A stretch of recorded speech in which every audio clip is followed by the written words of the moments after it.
Good morning, ladies and gentlemen. Welcome to the George W. Norris Legislative Chamber for the 31st day of the 108th Legislature's second session. Our chaplain for the day is Reverend Greg Gahan from Craig Aldergrove Parish, Craig, Nebraska, Senator Ben Hanson's district. Please rise. Let's bow our heads for a word of prayer. Father God, we thank you for everyone who's here today. We thank you for the awesome responsibility that you've given them in governing the people of this state. We pray, Lord, for your guidance, for their conversation, for all the discussions that are had today. We pray that above all, we thank you for your forgiveness, and we pray that your will be done in this chamber this morning, because all of us are sinners, only trying to do the best in our lives, and we all are ultimately accountable to you. All this we pray in your name. Amen. I recognize Lieutenant Colonel Tom Peshek, 1st Combat Engineer Battalion, Vietnam, Marine Corps from Brainerd, Nebraska, Senator Bruce Bosselman's district, for the Pledge of Allegiance. Would you please join me in reciting the Pledge of Allegiance?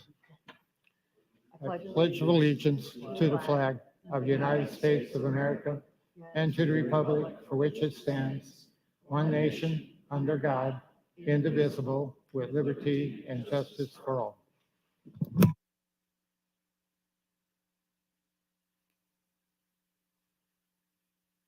Thank you. I call to order the 31st day of the 108th Legislature, second session. Senators, please record your presence. Roll call.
Mr.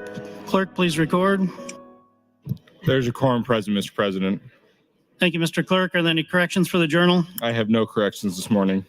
Thank you. Are there any messages, reports, or announcements? There are, Mr. President.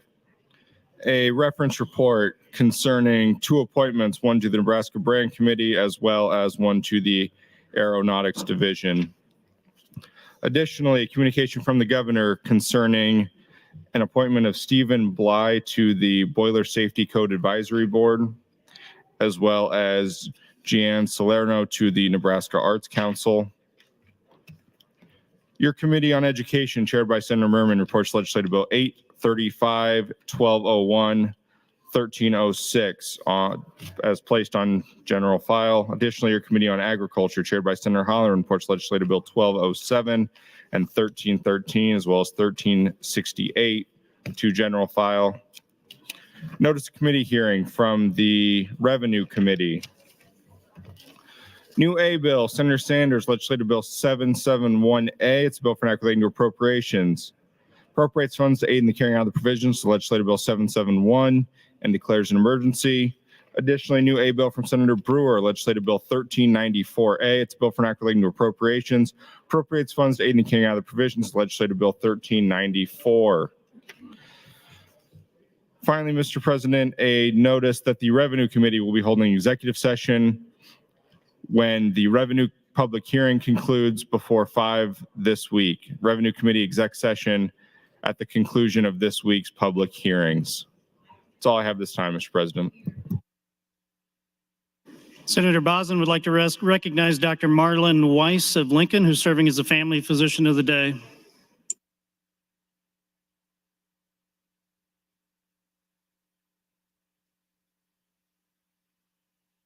Speaker Arch for an announcement. Thank you, Mr. President. I want to let the colleagues know that we have one change to the agenda, the printed agenda this morning. At the request of the introducer, we will be passing over LB 1288 when we come to that on the agenda. Thank you, Mr. President. Senator Hughes has guests under the south balcony. Landon Ford from Seward High. Yeah, typically.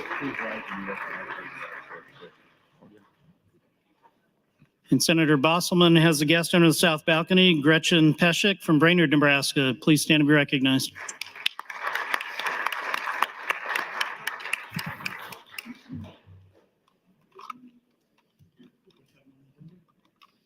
Mr. Clerk will now proceed to the first item on the agenda. Mr. President, first item on the agenda, Legislative Bill 856, introduced by Senator Frederickson. It's a bill for an act relating to Child Care Subsidy Program, changes eligibility requirements and repeals the original section. Bill is read for the first time on January 3rd of this year and referred to the Health and Human Services Committee. That committee placed the bill on general file. There are committee amendments, Mr. President. Senator Frederickson to open. Thank you, Mr. President. Good morning, colleagues. Good morning, Nebraskans. I am very excited to be here today to introduce my personal priority bill for this session. LB 856 has been referred to by the Nebraska Chamber of Commerce as a game changer. It puts in place a model to address the child care provider shortage that has had enormous success in Kentucky, has now been implemented in Iowa, and is gaining traction in other states across the country. Since I introduced LB 856 in Nebraska, it has received overwhelming support from the business community and from child care providers across the state. LB 856 provides categorical eligibility for child care workers to participate in the federal child care assistance program. The bill is designed to attract workers into the child care industry by providing them with no-cost child care for their own children. The intent is to increase child care worker recruitment and retention in order to fully staff child care programs throughout our state. This will produce a multiplier effect, enabling more working parents to participate in Nebraska's overall workforce. LB 856 is modeled after a successful Kentucky initiative. After 1 year, more than 3,200 parents employed in child care programs who were not otherwise eligible enrolled in the program.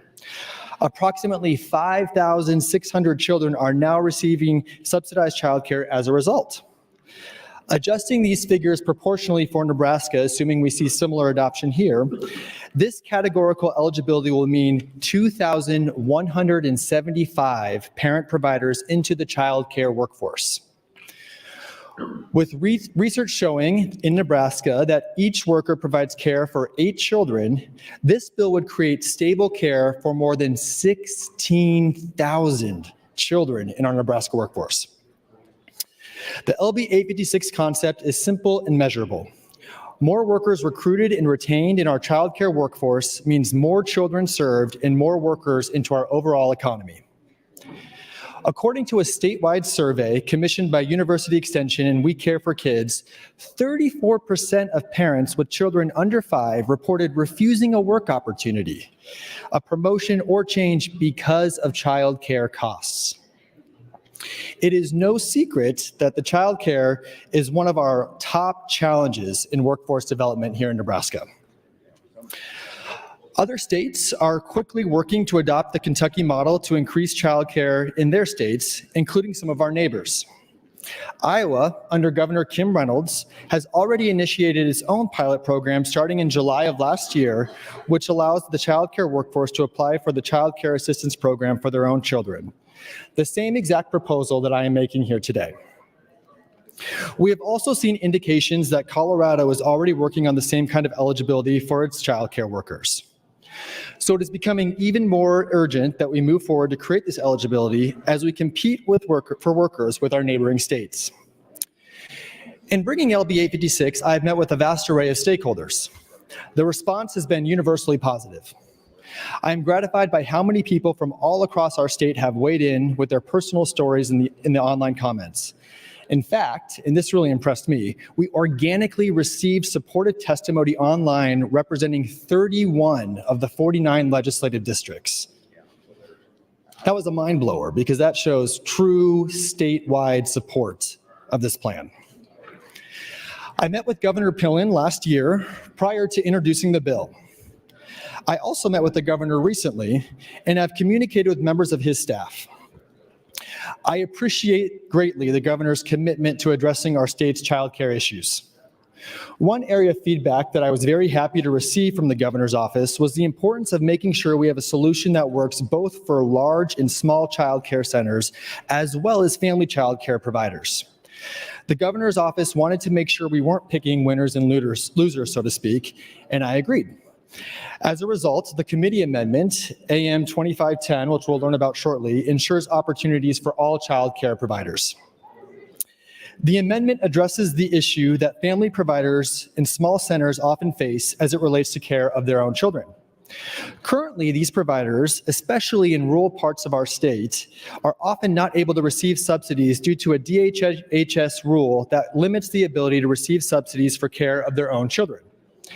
AM 2510 requires child care employees to make reasonable accommodations so employees are not caring for their own children. But if reasonable accommodations are not available, parents can care for their own children while receiving the subsidy.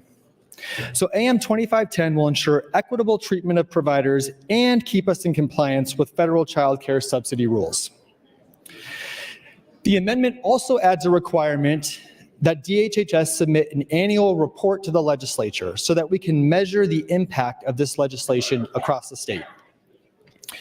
As it relates to the fiscal note, I have worked to reduce the level of financial investment. As a result, the amendment to the committee amendment that I will be introducing shortly will make this into a pilot program with an expiry date in 2026 and will impose a cap. What is so great about this policy proposal is that it gets to the heart of one of our two most central issues impacting our overall workforce shortage, which is childcare. We know that lack of childcare is keeping people out of the workforce. If we are going to address this major contributing factor, we must address the workforce crisis within the childcare industry itself. I hear stories from people in my own district about parents who have spots in childcare centers, but still may at times face times when their children get turned away at the door. In fact, during the hearing, I got a text from a constituent who was literally on their way to work that morning, on their way to drop their kid off at childcare. At the door, they said they didn't have availability for the child that day because someone called out sick. So the lack of workers in the childcare industry and high level of staff turnover is hindering the ability of other folks to get to work as well. It's time to address this problem in a direct way. It's time for, as the state chamber calls, a game changer. With that, I ask for your green vote on LB 856. Thank you, Senator Frederickson. Senator Linehan, you're recognized. Oop. Excuse me. As the clerk indicated, there are amendments from the Health and Human Services Committee. Senator Hansen, as chair, you're open to recognize. You're recognized open. Thank you, Mr. President. The Standing Committee Amendment is a white copy amendment that makes a small but significant change to the introduced version of LB 856. All the original provisions of LB 856 remain the same, with the addition of an exception made for child care workers who provide care for their own child. More specifically, the amendment states that child care programs with an eligible household shall make reasonable accommodations so that an eligible applicant is not a primary caregiver for their own child. However, if reasonable accommodations cannot be made, the individual will still be eligible for the subsidy. I think Senator Frederickson explained it very well in his opening. And as amended, LB 856 was voted out of committee with 6 yes votes, and I would urge the body for their green vote on AM 2510. Thank you, Mr. President. Thank you, Senator Hansen. Mr. Clerk, for an amendment. Mr. President, Senator Frederickson would move to amend the committee amendment with AM 2544. Senator Frederickson to open on the amendment. Yes. Thank you, Mr. President. So colleagues, AM 2554 will replace the bill. It encompasses everything in the committee amendment, but it also adds a sunset of October 1st, 2026. In addition, it imposes a cap of $10 million annually. The fiscal note for $21 million is higher than what we anticipate for actual costs. Based on what Iowa has experienced with its own similar program, we believe the actual cost will be dramatically lower. So I feel comfortable imposing a $10 million cap. This is a prudent investment since the cost of doing nothing is $489 million annually from missed work opportunities due to lack of childcare access, according to data from First 5 Nebraska. With the reporting requirements we have added, we will be able to measure results. Doing this as a pilot program, similar to Iowa's pilot program, is the right step to take at this time. I am confident that this model will work as successfully in Nebraska as it has in other states. And when we see the results, the legislature can then choose to extend or eliminate the sunset, depending on the context of what's happening in the world in a couple of years. The hope, of course, is that the child care crisis is not a permanent thing, and the sunset is in place to say, should this be resolved, this will organically dissolve as law. Should this continue to exist, however, the legislature at that time, depending on the financial status of the state, et cetera, can determine whether or not this is an investment that the state wants to continue in. So with that, I ask for your green vote on AM 2544, on committee amendment AM 2510, and on the underlying bill. Thank you. Thank you, Senator Frederickson. Now turning to the queue, Senator Linehan, you're recognized. Thank you, Mr. President. And I want to thank Senator Frederickson for all the work he's done on this. I appreciate that this is a huge challenge for the state and for workforce, and that we need to do more on childcare. I understand that. But I do find it somewhat ironic because as chair of the Revenue Committee, I am frequently, if not constantly, requesting certain tax breaks, tax cuts by the same groups of people that are all in support of this program. So I'm going to support this, but I'm going to have some questions between now and select. If the state is going to do $10 million for this program, what's private industry doing? How are they helping solve the problem? I think there needs to be more of a, and maybe I'm just not aware, I think there needs to be more of a partnership here. I also think we need to look at the totality of what we're doing, because last year in LB 754, we did we did quite a bit, if I remember, 25 million in tax credits on early childcare. Obviously, I supported that. But part of it, and I'm not as prepared as one should be, part of it was for childcare workers, which was a tax credit. So here's the big concern, and I explained this to Senator Frederickson yesterday.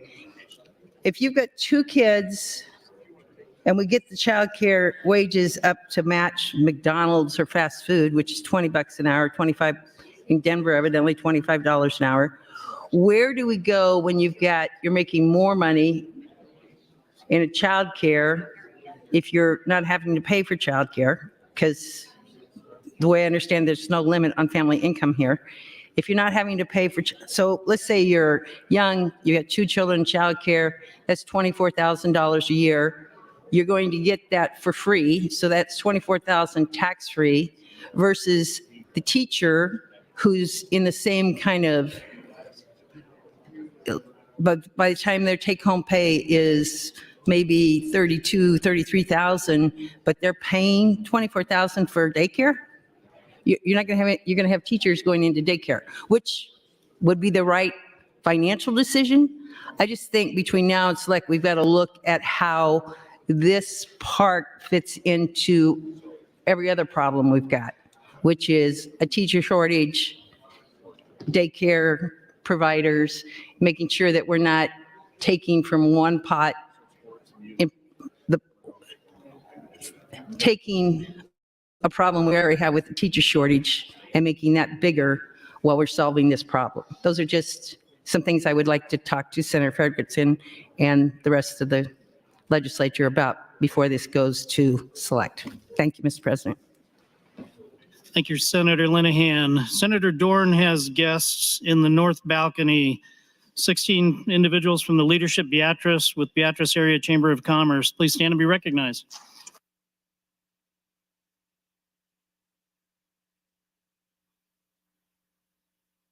Senator Hardin, you're recognized. Thank you, Mr. President. I stand in cautionary support of 2544, as well as the rest of it, 2510 and 856.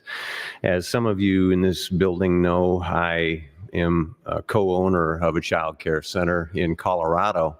It's a different financial situation there because the cost of that world is, anywhere from double to 3 times what it costs across most of Nebraska.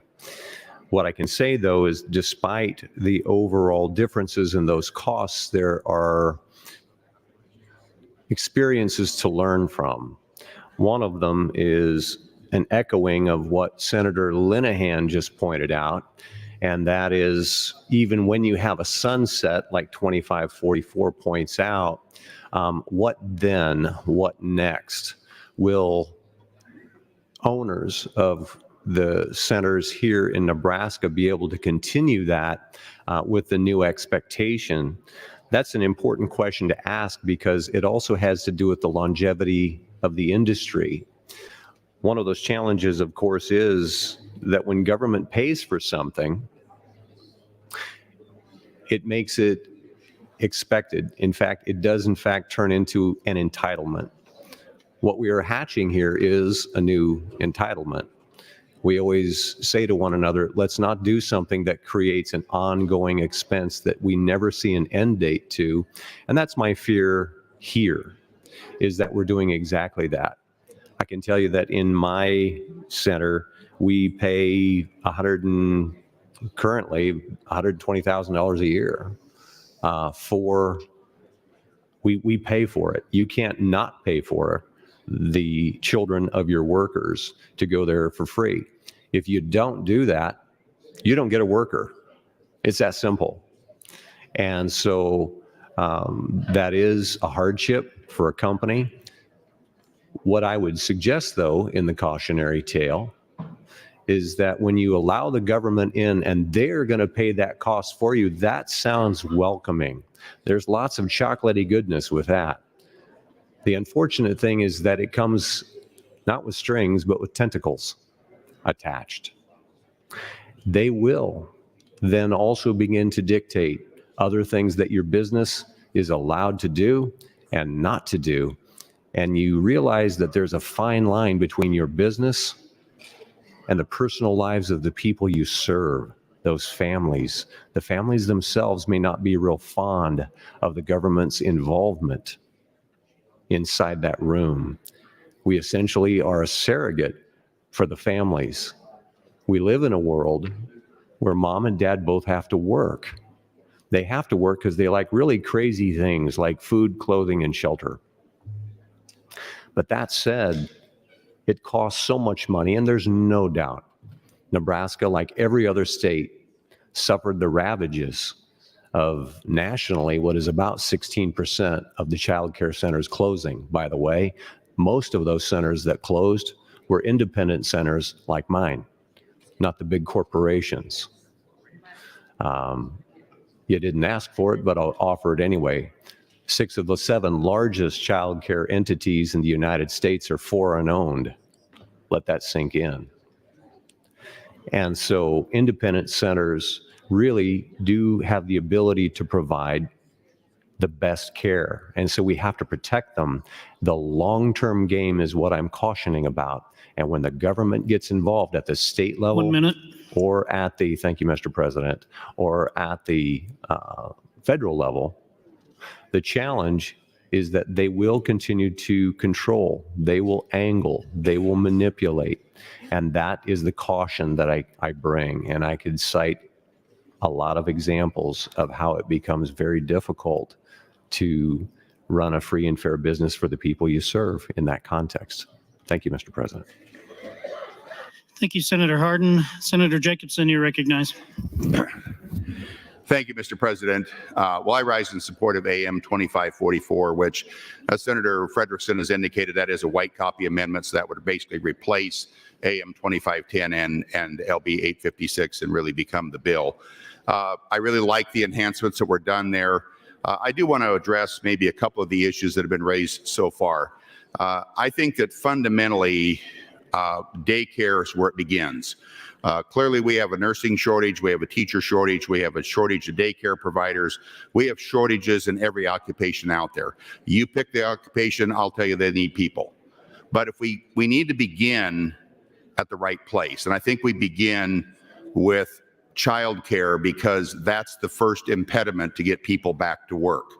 And so if we can get more people being childcare providers, who, by the way, most don't have any benefits and are paid a base salary that's probably less than what they're paid at McDonald's. So if they can bring their kids in and have childcare provided for free, suddenly it works for them to get in that profession. So I like that idea.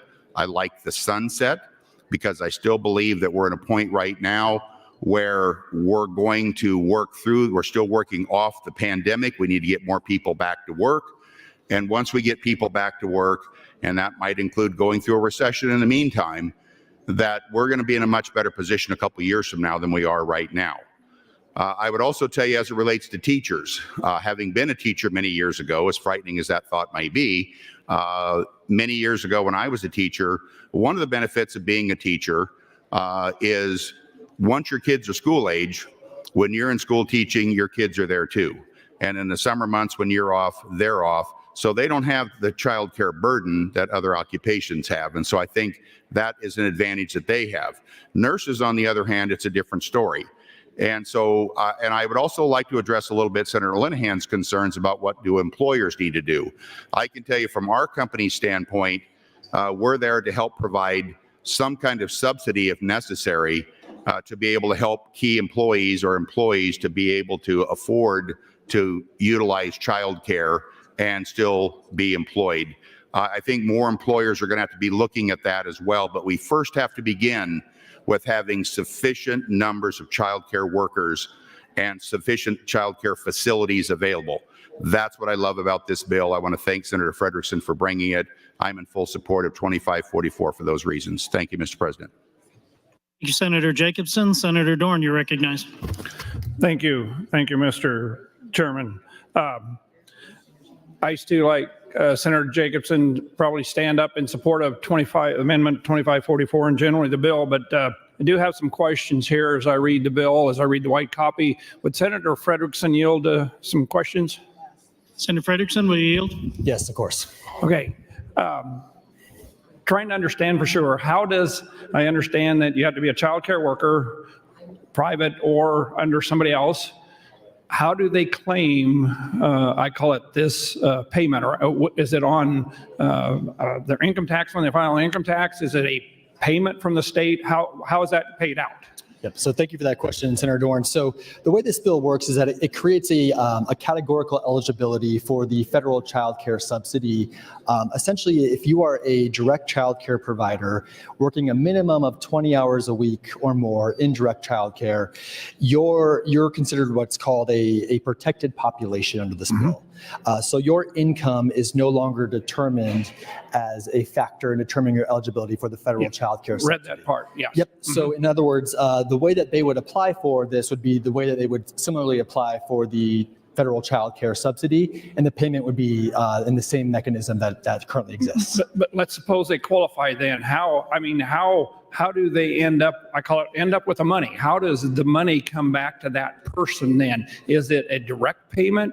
Do they have to turn in a claim for it? Or now do we go through as they pay income tax, now they don't have to pay as much? I guess that's what I really tried to understand. Yep, absolutely. So the way the federal child care subsidy works is that's a payment to child care centers who accept the subsidy. So the actual recipient of the child care provider themselves, who's a recipient or a beneficiary of this bill, would not receive a check directly. That their child care center would get the check to pay for their child's care.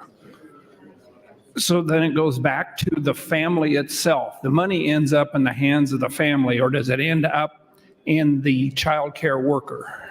The money ends up at the child care center. So in the child care center, that's taking care of the kid. It's paying for the actual child. So they would have to be the one that filed for this. Yes. For the payment or whatever of the 10 million. How is the 10 million then allocated? Is it a first come, first served basis, or is it, we're going to prorate it out. We're going to get in claims for so long a period of time and then prorate it out? Yep, that's a good question. So with the amendment, we did put a cap at $10 million. So the way that would work is that, yes, it would be first come, first serve. That said, we feel really confident that $10 million will be sufficient. I'll give you an example of Iowa, our sister state, who's actually developed this. Their first year, they are anticipating, we've been in touch with Iowa quite a bit with their up-to-date fiscal information. They anticipate that costing $8 million in Iowa by the end of the pilot year, and anticipate it'll be $10 million for year two. Now, it's not apples and apples per se. Obviously, there's differences in our childcare industries between Nebraska and Iowa, but we believe that the $10 million is a fiscally responsible amount to allocate, and at the same time, we think it's going to be enough to move the needle on this and show it's effective. Particularly since Iowa has probably 2 to 3 times as much population as Nebraska. So theoretically, if you divide the math out, it should work. Thank you very much. Appreciate that. When I came up here 6 years ago, and I think a lot of senators maybe were in the same situation I was, when we ran the first time, childcare really wasn't even on the radar. And since then, because of working issues, COVID, whatever you want to call it, as we have progressed the last 4 or 5 years and gone forward, now it is probably one of the 5 topics that I get visited with the most about. I know our community down there in, did you say time? 1 minute, thank you. That this has become a very important part of my district. How do we incentivize workers? How do we, I call it, make it so that mom now can go to work instead of staying home with 1, 2, or 3 kids because it was cost prohibitive for them to work because they could make more money taking care of their children. So some of these things, yes, they are very good. Did appreciate Senator Hardin's explanation of it. And I know as we've gone forward the last couple years, also hear about many businesses that to incentivize workers or get workers, they are opening their own daycare and childcare. So thank you very much. Thank you, Senators Dorn and Frederickson. Senator Duncan, you're recognized. Thank you, Mr. President. Good morning, colleagues. I just wanted to take a couple of minutes to rise today in support of LB 856, as well as both of the AMs on the board. Colleagues, I had the opportunity this morning to meet with a number of our friends in the labor community, and we were talking about issues that are before the legislature that affect sort of everyday working Nebraskans. And obviously here in the legislature, we've taken a lot of focus this session to kind of get back to a lot of those issues: workforce, housing, healthcare. And one that came up in the conversation consistently was childcare. Because when you have a family who's trying really hard to make ends meet and they're working, one of the hardest things is trying to find that childcare. I have a number of friends right now who have young children, and I don't have kids myself, but when I talk to them about the costs of childcare, it's astronomical, and it almost becomes completely impossible for them to afford the childcare before the kids are in school, and it just creates this great burden on them. And these are people who are fully employed, who are working full time, even fairly decent paying jobs. But despite that fact, they simply don't have enough money to make ends meet because childcare is just such a big issue. I've been really encouraged by our legislature this year. There's a whole slew of bills that have been proposed to address the childcare problem, and I think that everybody's taking it seriously. But I do think that Senator Frederickson has really hit the nail on the head here by identifying a program that has worked in other states and adapting that for Nebraska. Anytime we can have a bill that we can look to another state and say this has operated well and it does in fact function, I think it puts us in a better position to implement that program here. I've spoken to Senator Frederickson multiple times about this bill, and I am confident that he's worked very hard with all the stakeholders to find a way to make this work. And the fact that this really does have that bipartisan, nonpartisan support, I think is indicative of the benefit of LB 856. I've also spoken to my friends in the chamber. The chamber's identified this to me as well as a priority, something that I think is going to be huge in ensuring that we can continue to increase workforce while still accommodating issues like childcare. So I appreciate all the comments we've had so far this morning. I think if we are going to be serious about helping everyday working Nebraskans, this has got to be a piece of the puzzle. There is no silver bullet, and it would be wrong for any of us to pretend like we can fix all of this with one bill. But this is certainly one of the building blocks of the foundation of how we can create a better Nebraska for working Nebraskans. So I applaud Senator Frederickson's incredibly hard work on this. And I would encourage my colleagues to vote green on both of the AMs and LB 856. Thank you, Mr. President. Thank you, Senator Duncan. Senator Hughes, you're recognized. Thank you, Mr. President. I rise in support of 856 and the underlying amendments that have been brought forward. I want to thank Senator Frederickson for researching this topic during the interim and bringing this bill. As people have mentioned before, this is one of the top issues facing the state of Nebraska as well as the United States. And we are in a workforce shortage, and hopefully this could help start addressing that issue. I really do appreciate the work that Senator Frederickson has done, putting in the sunset date and to relook at the program then and to determine if this program is doing what is intended to do. It's interesting to me to hear that Iowa estimated an $8 million or used an $8 million cost their first year. And you figure they're double our population, so perhaps ours would be closer to that 4 million range. I did co-sign this bill, and I urge you to support and move this bill on with the listed amendments. And again, thank you, Frederickson, for bringing this issue. Thank you, Mr. President. Thank you, Senator Hughes. Senator Wayne, you recognize.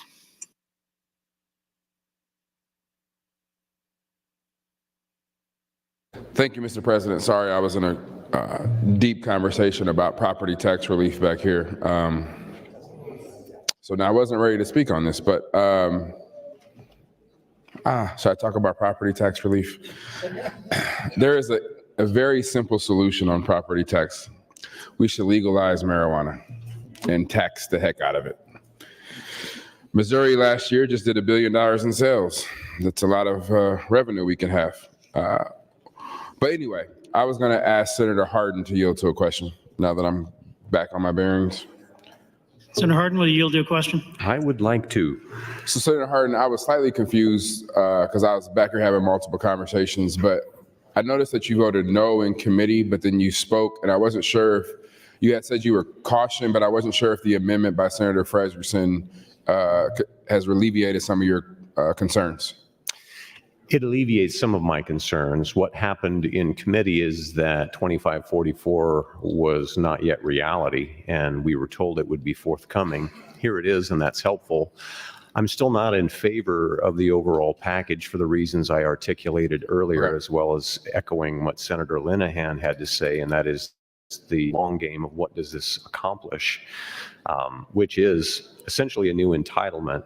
And at the end of the day, what will the $10 million look like in a few more years? We have yet to see a sunset disappear. We state a lot of sunsets, but we don't actually ever experience one while walking on the beach here in Nebraska. And so my concern is it will only continue to grow and keep going. By the way, you didn't ask for it, but if I can offer, I think the very creative people in Gearing are working on a method of fixing this problem. And what they've come up with is essentially going business to business and saying, look, you have a need of about how many spots within a childcare situation to each business. And they're getting those businesses to commit to securing places in a new childcare center. And my concern is that if we let the government fix it, the government has a hard time fixing things. There are a lot of leaks in that governmental bucket. They're actually trying to take care of it through the market. And I think that's the way to accomplish this. And so I when you're commend thinking those of private companies stepping in and helping out, are you thinking that should just be the cost of their business, or should Yes. the state provide a tax credit to those companies to help encourage them? What are you thinking along that line? Along that line, I think that's the cost of doing business. Right now, I'm paying it myself. My own business is paying it down in Colorado. But in a nutshell, I think it is something where businesses across the state do need to recognize that if they want quality workers, this is something that they have to help provide for. Thank you. And the only reason why I ask is I have a bill on Select File 235 that touches the tax incentives, a tax credit for businesses around childcare. And the issue that we're running into, and at least in my district, is there isn't any real land available on their own site. So the way our code is set up right now, that businesses can get a tax incentive, or a tax credit, I should say, if they provide childcare on their current property. And so that doesn't work in East Omaha because the property is kind of landlocked. So it's just a slight change. It doesn't cause the state anything. But I was just wondering your thoughts if it's the cost of doing business versus maybe we should provide some incentives to encourage businesses to be a better community participant. So thank you for that conversation. Thank you. I yield the rest of my time back to the chair. Thank you, Senators Wayne and Hardin. Recognize Senator Kauth. Thank you, Mr. President.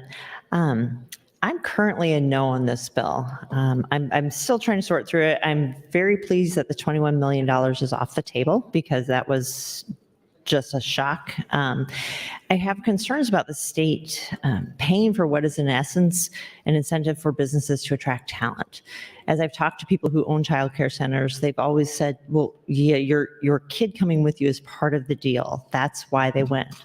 Going door to door, I talked with a childcare worker who said, I mean, she was pregnant and she was working at a childcare center, and she chose that childcare center because when she had her baby would stay with her.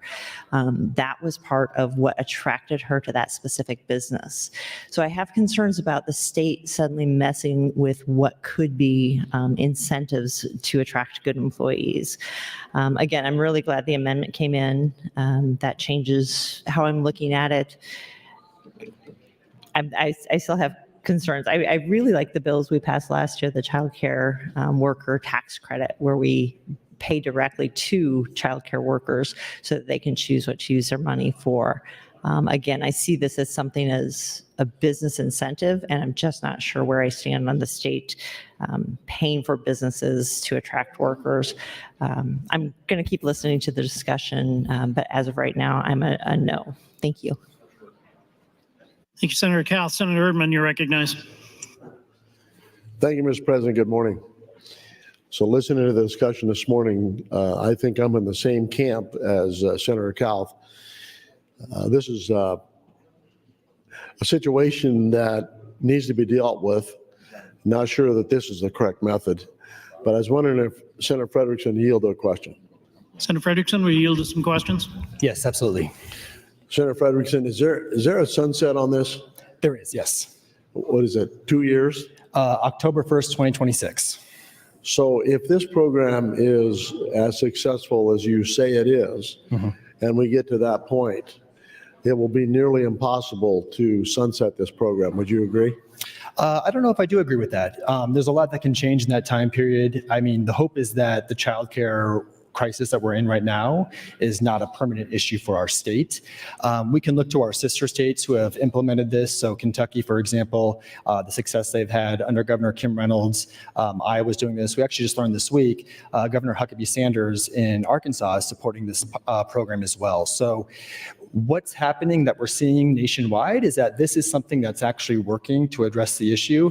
And I think even more importantly, it's having the multiplier effect of helping the overall economy because more people are getting back to work. So the hope is that that would not be the case where this is a permanent thing that happens. So let me ask you then, have any of these states had a program such as this in effect long enough, and any of them had a sunset that they extended the sunset or they let it set? In other words, has a problem ever been solved in those states? So this concept came as a result of the pandemic. So the pilot programs have not yet come to a sunset yet. Okay. That said, the way sunsets work in our legislature is that you would have to pass an entirely new bill to extend that. So, and I know you understand that. So, which certainly wouldn't be. So, if this were no longer an issue or no longer fiscally prudent on the state's department, and I'm a big proponent of that. I don't think that we should be offering a permanent program that's not necessarily going to be an issue in 20 or 30 years. So, thank you. Yep, thank you. All right, appreciate that. So I've been here 7.5 years plus 1 day. This is day 31, so 7.5 plus 1 day. I've yet to see a sunset take effect. We have, as Senator Frederickson said, introduced and adopted a new law to continue that program. So when we vote for this, just let it be known, this is a new program. Irregardless whether there's a sunset on it or not, this is going to be a continuation. Maybe his amendment that's coming up next reduces it to 10 million, which is a pretty significant fiscal note. But just know that don't count on this being a sunset. Thank you. Thank you, Senators Erdman and Frederickson. Senator Conrad, you're recognized.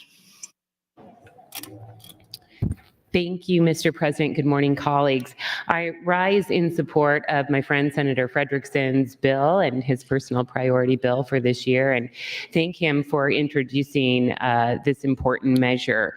I know Senator Frederickson has worked hard to try and address proven solutions to some of our state's top challenges.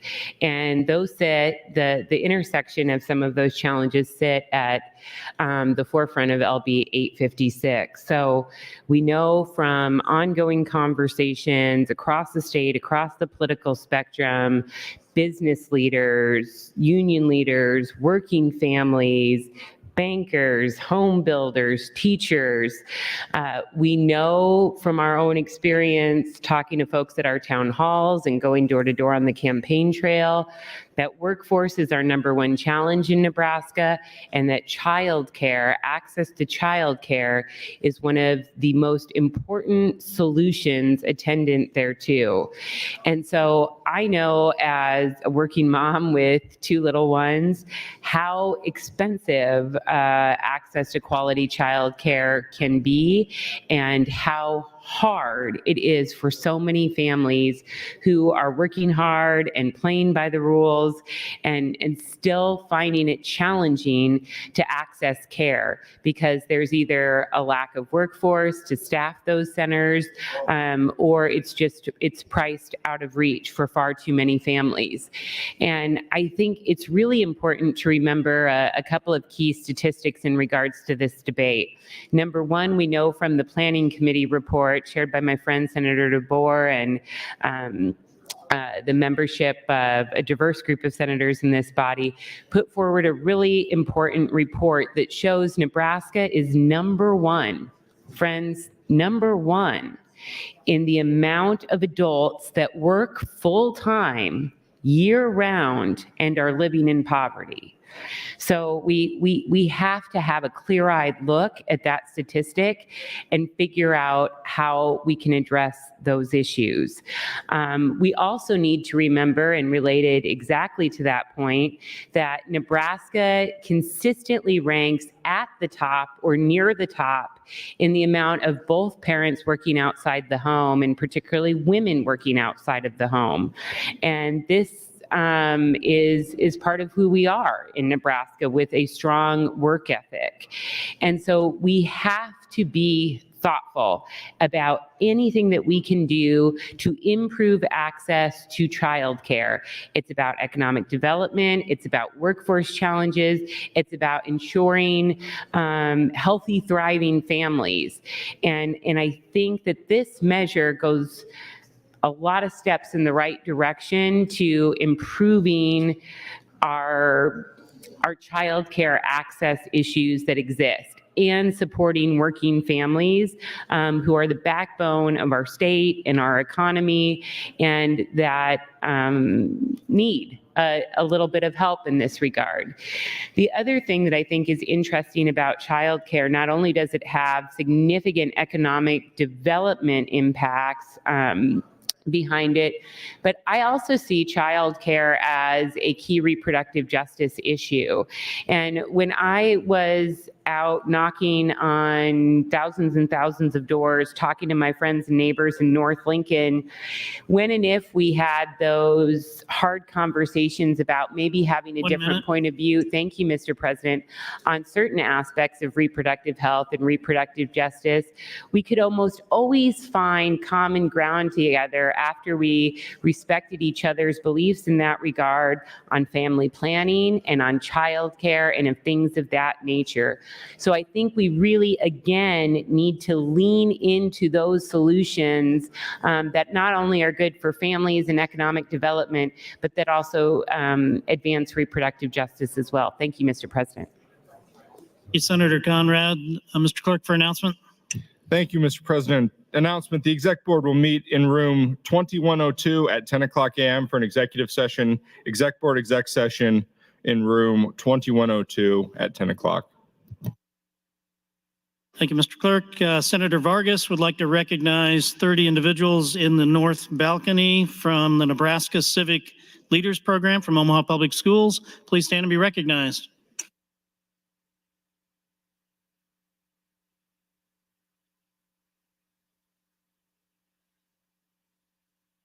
Turning back to the queue, Senator Hardin, you're recognized.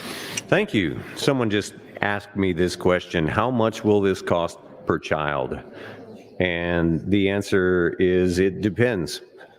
An urban area, a suburban area is always going to charge significantly more than a rural area. So Omaha costs per child are much higher than Mitchell, Nebraska. And that being the case, we are therefore going to have to decide who gets paid what. And so there will not be a one-size-fits-all with this, just because of economics and how it works across the state, across the urban and rural divide. And so with 93 counties, we might be able to come up with some categories for some shorthand on that. But by and large, you are talking about differences in what that will cost. So that's just one of many dominoes that gets knocked over. It will, in fact, create a number of those kinds of decisions administratively that have to be decided. So thank you, Mr. President. I yield the rest of my time. Thank you, Senator Hardin. Senator Merman, you're recognized. Thank you, Mr. President. I think I'm going to be in support of this bill. My beliefs are very similar to Senator Kauth and Senator Erdman's beliefs that were recently voiced on the mic. I'm going to support anything that will incentivize families to stay together anything that can keep families together, especially when there's very young children involved. And I think the way I understand this bill, this does incentivize that, because child care workers that have young children can have child care of their children, and at the same time keep child care available for those in our state that truly need it.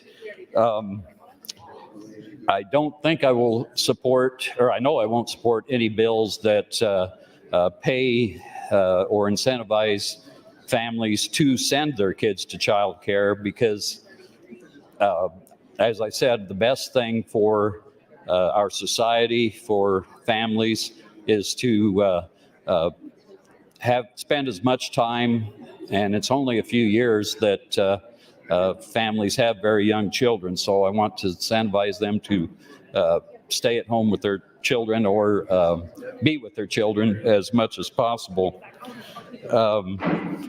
I do want to, I do support bills that will keep child care available in the state, because like I said, those families that are low income, or because of single parents and those kinds of things, child care is necessary.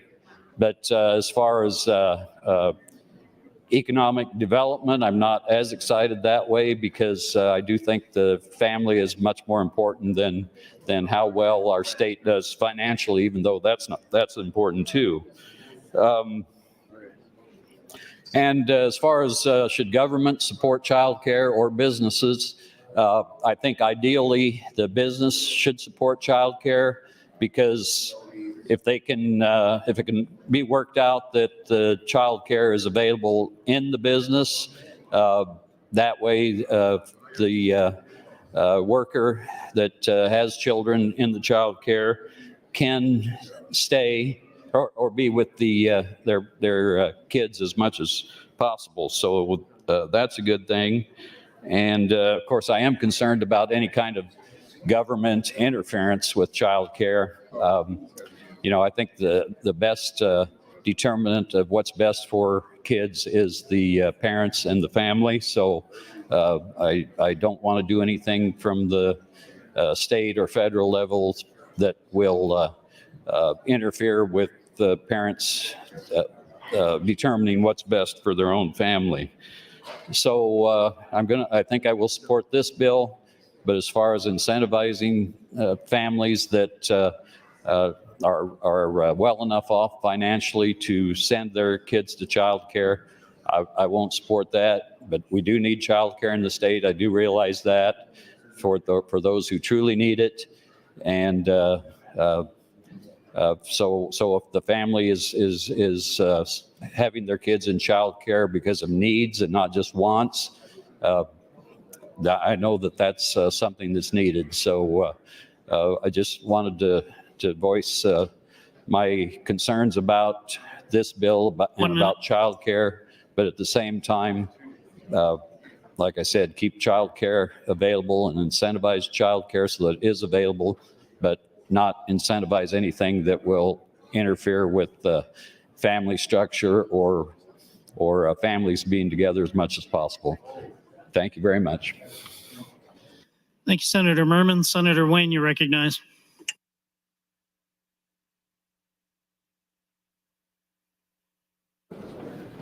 Thank you, Mr. President. What's up, Darius? Ain't seen you in a while. Good seeing you up there. Senator Frederickson, the reason I'm even talking on your bill is I'm just trying to kill a little time so we don't get to Senator Bosden's bill, which honestly, I'm going to filibuster probably 8 hours, 6 hours, 4 hours each way. So I mean no disrespect, but I just need to make sure we don't get there today. So I'll yield the rest of my time to Senator Frederickson. Senator Frederickson, you're yielded 4 minutes and 20 seconds. Thank you, Senator Wayne. I appreciate that. I will just speak, and I'm hoping to get to a vote on this pretty quickly. So, and I'll be covering a lot of the things that have been brought up in my close and some of the concerns that have been brought up with that. And I will just say I'm appreciative of the debate and how it's going so far. I really appreciate my colleagues who I've had an opportunity to touch base with on the floor. I know Senator Hart and I just had a great conversation about reimbursement rates. I appreciate just tapping into different expertise on the floor around these things. So I'm continuing to listen, and I will be closing soon, hopefully, and we'll go from there. So thank you, Mr. President. Thank you, Senators Wayne and Frederickson. Senator Kauth, you're recognized. Thank you, Mr. President. Don't go too far, Senator Frederickson. I'd like to ask Senator Frederickson to yield some questions. Senator Frederickson, will you yield some questions? I'm going to go over there. I might go over Yeah. Oh, I'm over here. Got me. Oh, yes, of course. There we go. Thank you, Senator Frederickson. Okay, so I have quite a few questions. First, what does success look like? How will we know that this program is successful? Right. So in AM 2544, we require an annual report from the legislature, from the Department of Health and Human Services. So the way that's actually enumerated, it says the department shall submit a report electronically to the legislature on December 1st of each year that includes the monthly number of enrolled children in households by county and program type for households eligible pursuant to subdivision 2B2 of this section. So we are hoping to measure success based on the reporting from the department who's actually administering this. And we've requested that that's specifically broken down by county, because that's going to be helpful for us as a legislative body to determine, is this something that is being maybe disproportionately utilized in rural areas or in urban areas? Again, based on the data that we've received from the other states who have already implemented this, it seems to be very effective in both contexts, but we want to ensure that that's actually the case with Nebraska. So the amendment requires an annual report. And again, the other component of, I think, measuring success, of course, is that with the sunset in 2026, that gives the legislature an opportunity to sort of look at the reports that we've received at this time, look at the investment, the actual cost that this has been for the state. Has that gone over the cap? Well, it wouldn't go over the cap, but is that under the cap? And whether or not that's still relevant to continue as a state. That, in addition, as I said earlier, would require passing an entirely another bill. So I have reason to believe and certainly trust this body that if this is not effective or a wise use of state funds, that we simply wouldn't pass another bill on this.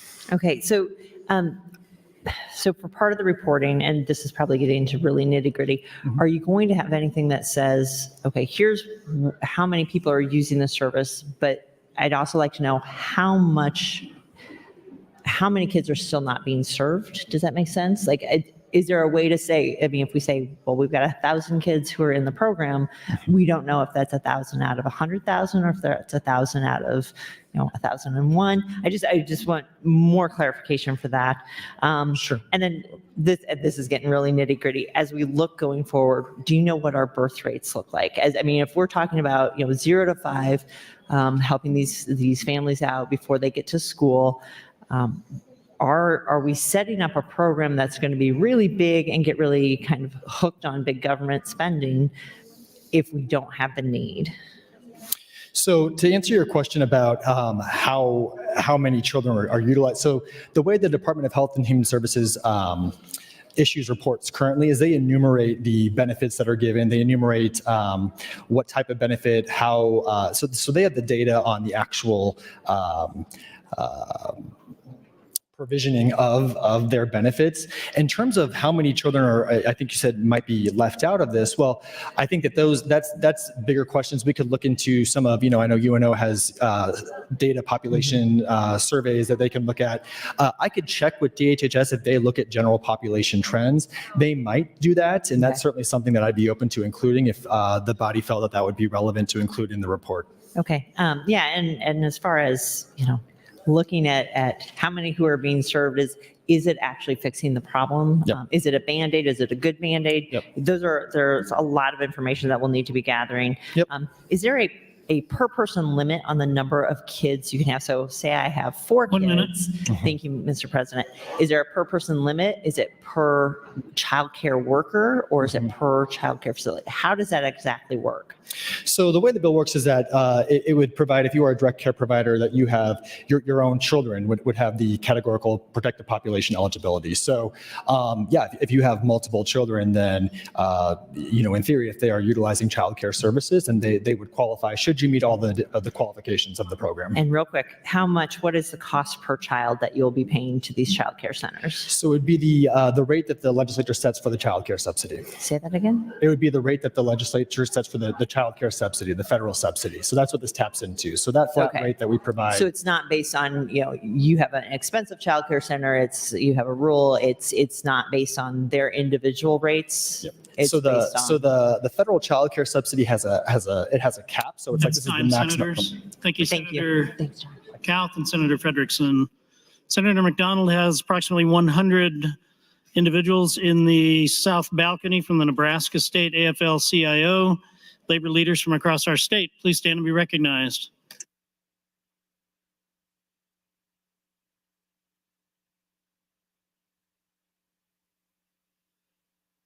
Turning back to the queue, Senator Linehan, you're recognized.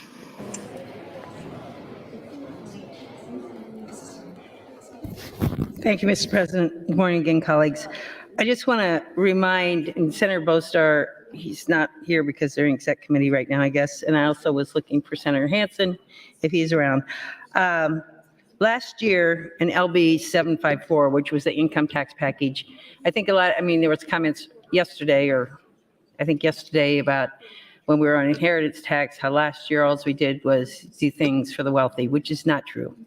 So I'm not going back to that argument exactly, but I want to remind people what we did in the income tax bill last year. So $15 million in tax credits go to parents. So if you're a parent with a child, I think it's under 6 or 5 and under, and your household income is no more than $75,000 a year, you will get an income tax credit, meaning refundable income tax credit, of $2,000 per child. So that means if you have 2 children, 5 and under, you would get even if you didn't owe any income tax, you would get $4,000 back. If it's $150,000, it's $1,000 per child credit. So, and that program's capped at $15 million in tax credits. We also did $10 million for child care providers and a not refundable, but a tax credit for the companies, the owners of the child care industry. That was $10 million. And then we did another $10 million for child care workers to get an earned income tax credit.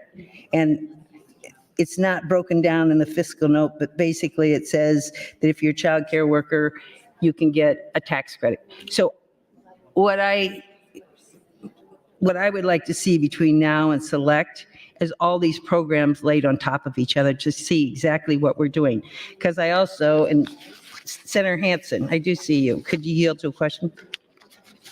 Senator Hansen, will you yield to a question? Yes. Senator Hansen, I asked you a little bit ago, what does the Department of Health and Human Services spend now on child care? Yeah, you're looking at about 111 million a year state, and then about 40 million through a federal block grant funds that are used for child care purposes. So that would be 151 million. Yes. It's going to child care right now through Yes. Department of Health and Human Services. I believe so, yes. Okay, thank you, Senator Hansen. So we have those programs. I'm not sure where all that's going. I think we should figure that out. We also have, I think in 2012, the legislature passed a constitutional amendment that we can now use property taxes for 4-year-olds in public schools. And I don't know how many 4-year-olds are in public schools that we are subsidizing through both grants from the Department of Ed. The Department of Ed also hands out grants to start preschools and to subsidize preschools, which this is all good. I'm not obviously Childcare is important. I have grandkids in childcare. It's expensive. It's hard on families. I get that. But I want to make sure that we're looking at the whole picture. And I know that we have programs at the University of Nebraska that's looking at childcare. We have nonprofits that are looking at childcare. It seems like we've got all these kind of faucets we're turning around and turning on. And I don't think we should do more until we have a better understanding of the whole. Because when I look at the reports that we get from different organizations that are working on this, there's never any data. I would like to see, when we're already spending 150 million, well, more than that, probably almost 200 million. I would like to see, well, it's easy because we've got 150 we're spending, 35 million in tax credits. So that's 185 million. That doesn't count anything that the Department of Ed's doing, doesn't count anything that public schools are doing. I want to see a whole picture here before we keep going down this road. Thank you, Mr. President. Thank you, Senator Linehan. Senator Meyer, you're recognized. Thank you, Mr. Chairman. One point I want to address for rural Nebraska childcare, and it's probably different than the metro areas, is the competition for these workers and the historically low wages that they earn. Just in my hometown, a similar worker might be able to go to runs a restaurant and make a third or half, 50% more than they're able to work in a childcare. And we're blessed because we have 3 childcare centers in our rural town, and that's just barely enough to cover the spots that are available. So if this bill would help the wage situation, equalize that more to other wages that are paid for similar type jobs in a community like St. Paul or anywhere in rural Nebraska, because I'm more familiar with that than the metro areas, I am in support of this bill. It just becomes, I'm thankful there's a sunset. I think that allows us time to thoroughly study the issue. Senator Linehan made very good points. There's a lot of these programs out there, but this one, I think we would be able to get some pretty hard data by 2026. Exactly how many workers were, I'll just use the word, enticed to come into the industry to work in a child care center because of this incentive. So with that being said, I'm in support of the amendments and the base bill. Thank you. Thank you, Senator Meyer. Senator Conrad, you're recognized. Thank you so much, Mr. President. Thank you, colleagues. I echo a lot of what my friends, Senator Linehan and Senator Meyer, have already talked about, and think it would be important to have a more careful and thorough understanding of the different programs that we have available to assist particularly working families with accessing childcare, which is a critical need to deliver for working families, to address the fact that we have the highest percentage of full-time workers working year-round who are living in poverty, that we consistently have one of the highest rates of both parents in the workforce and women in the workforce, and we need to really get a handle on how these different programs and funding streams really work together. I do think Senator Frederickson's idea here is an important piece of the puzzle. That's why it's generated such strong support. And then I just wanted to put in one note in terms of context. So Senator Linehan and Revenue Committee members fought hard to put into the place the $15 million for families in relation to child care tax credits, $10 million for providers, and $10 million for child care workers. You might remember from that debate last year, while I am appreciative of those efforts, I find them incredibly inadequate to address the full need. And instead of having a $10 million giveaway to corporations as part of that package, we should have moved that $10 million directly to families who need it. That would have been a better utilization of those funds. Additionally, colleagues, when you look at Yes, that is meaningful and important work that we put into place last year to address childcare and working families, but it is a mere drop in the bucket when it comes to the overall need for addressing this issue in Nebraska and the overall price tag that we put forward for huge tax cuts to help the wealthiest in Nebraska and the biggest corporations that were hundreds of millions of dollars, if not billions of dollars in terms of fiscal impact. And we were only able to carve out a few $1 million for childcare. Finally, let me put this in perspective for my community. It's been estimated in Lincoln, in 1 year, the child care gap is over $17 million. That's one community for 1 year. So we need to think about how significant the need is here. We need to stop dancing around the edges. We need to stop admiring the problem, and we need to do more as quickly as possible to deliver for working families and to help move our economy forward. Thank you, Mr. President. Thank you, Senator Conrad. Seeing no one else in the queue, Senator Frederickson, you're recognized to close on the amendment. Thank you, Mr. President. Thank you, colleagues, for this, I think, really important discussion and for this robust debate. I've been having a number of conversations with folks off the mic about some of the issues and questions that have come up, and I really appreciate folks' willingness to work with me on this bill between general and select.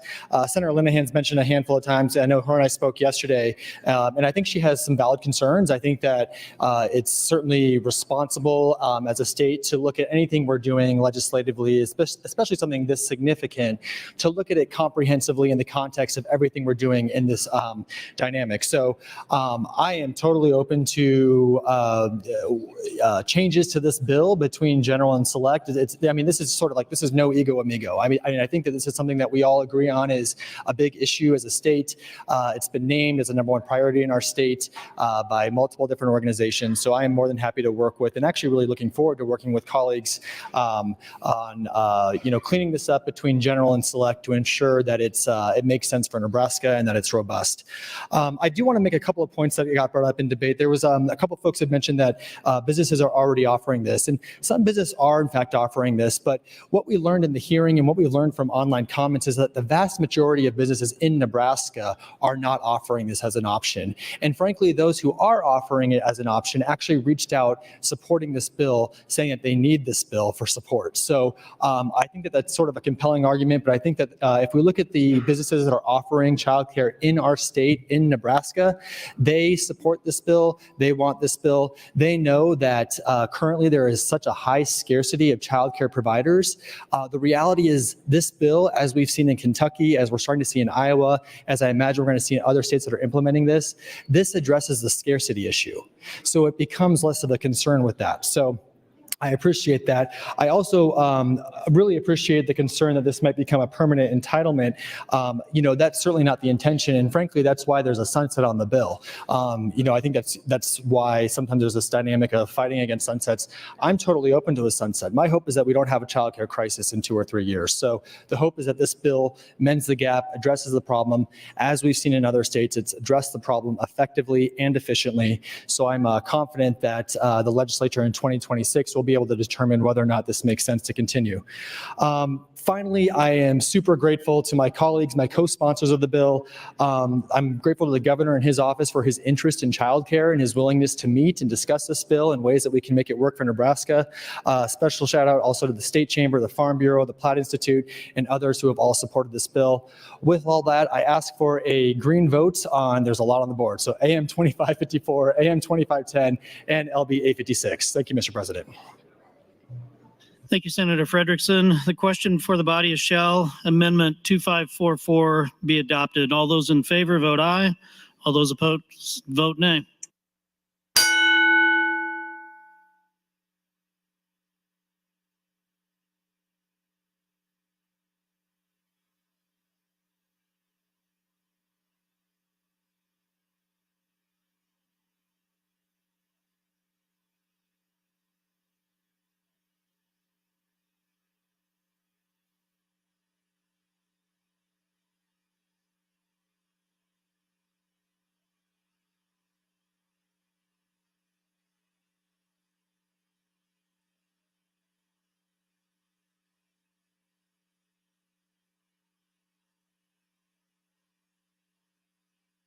Record, Mr. Clerk. 38 ayes, no nays, Mr. President, on adoption of the amendment. The amendment is adopted.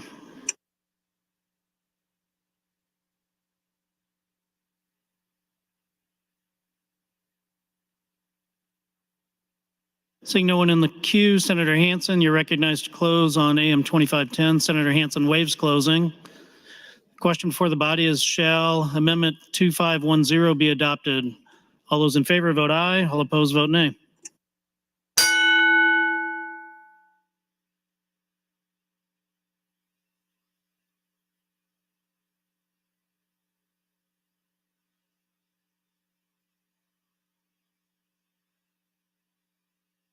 Mr. Clerk, record. 38 ayes, no nays, on adoption of the committee amendment, Mr. President. The amendment is adopted. Mr. Clerk. Mr. President, Senator Frederickson, I have AM 2158 with a note you wish to withdraw. It is withdrawn.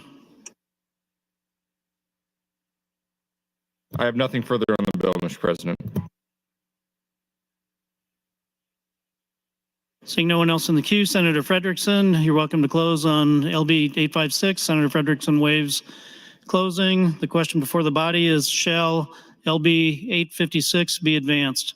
All those in favor vote aye. All opposed vote nay.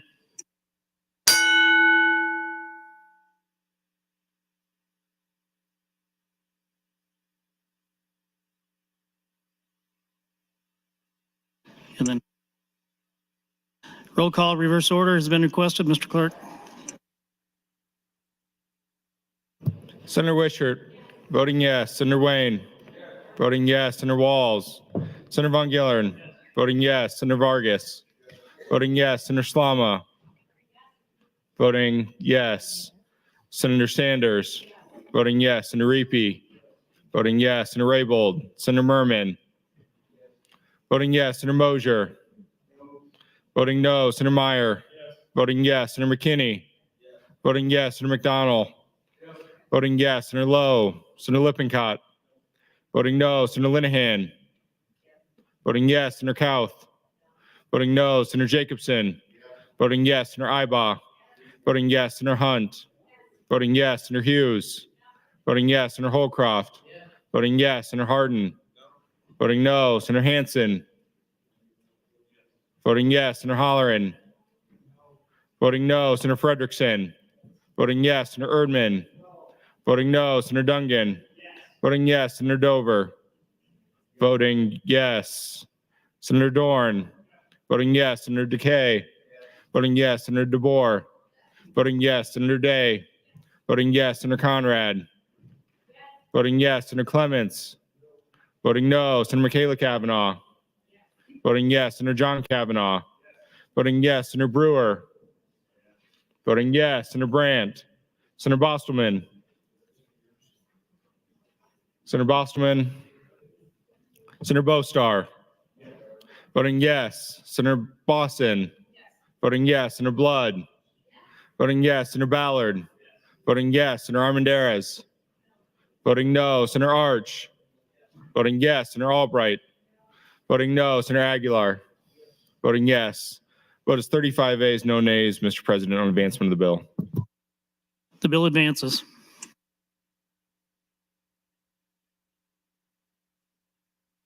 Items for the record, Mr. Clerk. Mr. President, your Committee on Enrollment and Review reports legislative bill 938, 685, 829A, 992A, and 857, as well as 1035 is placed on select file, some having E&R amendments. Your Committee on Banking, Commerce, and Insurance, chaired by Senator Slama, reports legislative bill 1307, 582, 991, 1120, as placed on general file, some having committee amendments. Additionally, your Committee on Education, chaired by Senator Merman, reports legislative bill 1072, as placed on general file with committee amendments. Notice committee hearing from the Health and Human Services Committee. Amendments to be printed in Senator Sanders to LR 277CA, as well as LB 1022. Senator Conrad amendment to be printed to LB 71. Your Committee on Enrollment Review reports Legislative Bill 184, 307, and 829 is correctly engrossed and placed on final reading. Additionally, communication from the governor concerning the withdrawal of consideration for confirmation of Timothy E. Kraus from the Natural Resources Commission. That's all I have this time, Mr. President. Clerk, proceed to general file. LB 1355. Mr. President, General File Legislative Bill 1355, introduced by Senator Vargas, is a bill for enact relating to the Opioid Prevention and Treatment Act. Restates findings and purpose, changes provisions relating to the Nebraska Opioid Recovery Fund, provides for grants, harmonized provisions, and repeals the original section. Bill was read for the first time on January 17th of this year, referred to the Health and Human Services Committee. That committee placed the bill on general file with committee amendments, Mr. President. There is an additional amendment. Senator Vargas, you're welcome to open. Thank you very much, President. Good morning, colleagues. I'm bringing you LB 1355, which will make critical updates to the Opioid Recovery Fund to address the serious public health crisis stemming from the rapid increase in the use of prescription and non-prescription opioid drugs by establishing aid programming. I brought this legislation due to not only what I'm hearing at the local level and the state level in terms of funds, making sure that they're getting out to the community. There's the Opioid Remediation Advisory Committee, which is constituted to provide recommendations for use of the monies from the Opioid Recovery Fund. And these aid programs are based on a lot of those recommendations, also in what the administration has also been working on. It's the intent of the legislature to appropriate $4 million annually from the Nebraska Opioid Recovery Fund, beginning in FY 24-25, for grants for aid programming under the Opioid Prevention and Treatment Act. The aid programs will be created by State Patrol, healthcare facilities, health departments, and behavioral health regions to meet a variety of needs in response to the opioid epidemic, and the Department of Health and Human Services will oversee and direct these programs. In 2022, 175 Nebraskans died of a drug overdose. Of those 175 deaths, 60.7% of cases had at least one potential opportunity for intervention. The statistic stands out to me when we truly think about the human cost of not getting these dollars out. In the United States, 81.8% of all overdose deaths involved at least one opioid. In Nebraska, 67% of all overdose deaths involved opioids. Illegally made fentanyl was the top opioid involved in both cases. LB 1355 with the committee amendment also includes LB 1325, which will clarify that pharmacists and retailers are allowed to sell fentanyl test strips over the counter to the public. It also allows, but does not require, local health departments to distribute fentanyl test strips at local public health department facilities without a fee. LB 1325 does not appropriate any state funds to be spent on these tests. Also included is LB 1320, Senator Ballard's bill, which would require any emergency medical service that treats or transports a person experiencing a suspected or actual overdose to report the incident to the Department of Health and Human Services within 72 hours when possible. All these bills were heard in HHS committee without opposition and were voted out of HHS committee unanimous. I appreciate Senator Hansen and all the work that him and his committee have worked in on this. Thank you for your time this morning. I would encourage a green vote on LB 1355. Another thank you to PRO and Governor's Office and Interim Director Green. We will be working between general and select file on some more amendment language to make sure that we are looking forward to more transformational use of the ongoing funds and continuing to work on this issue. So this is not the last you're going to hear of it. We're going to work on something between general and select. But I appreciate you, and a big thank you also to Senator Sarah Howard for all of her leadership on addressing this incredibly important and personal issue.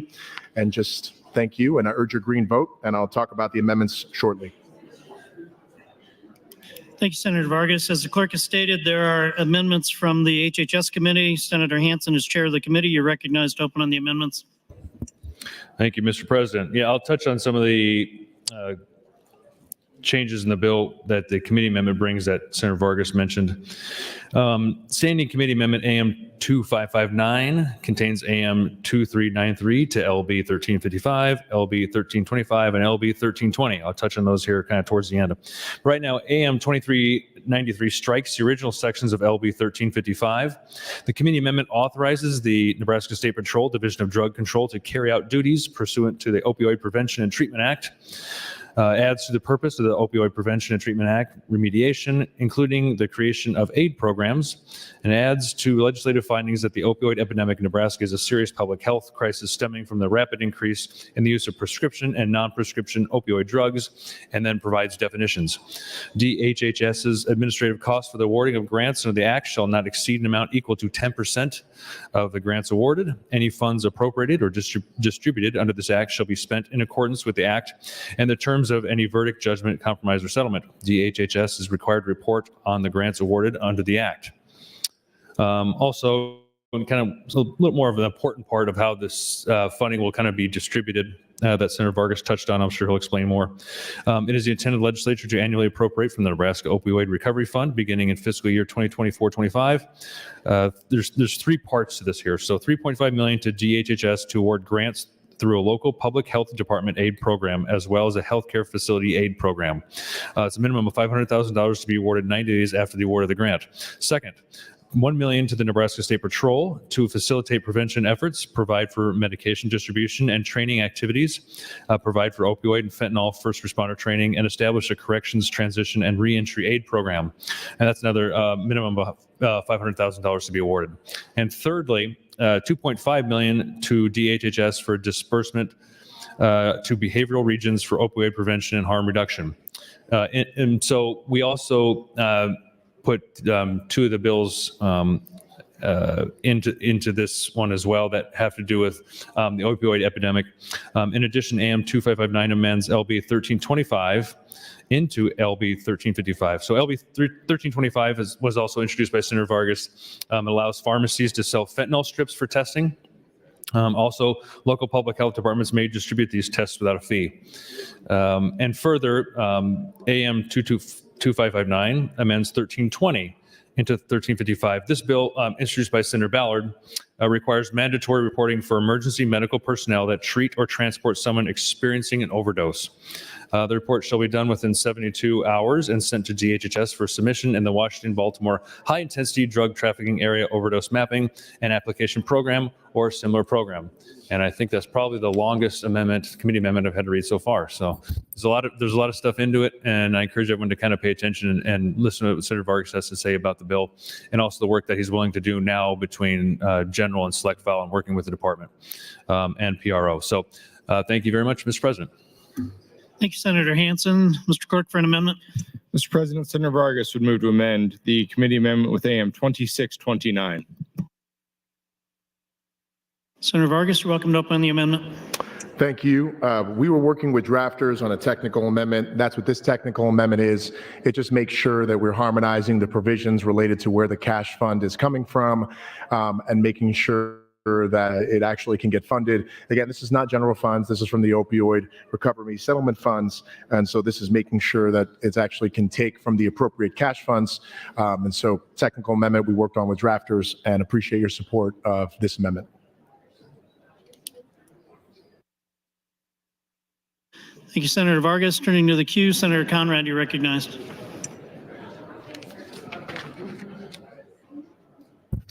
Thank you, Mr. President. Good morning, colleagues.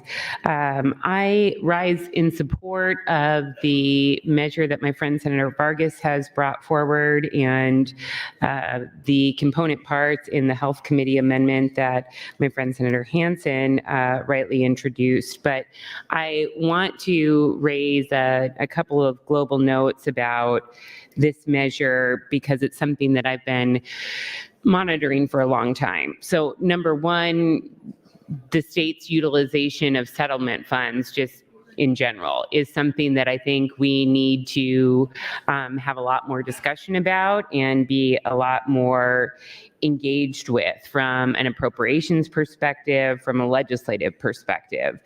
I have had a variety of different measures introduced and pending over the years in regards to bringing more transparency and clear lines for clear appropriation authority for the state's use of settlement funds.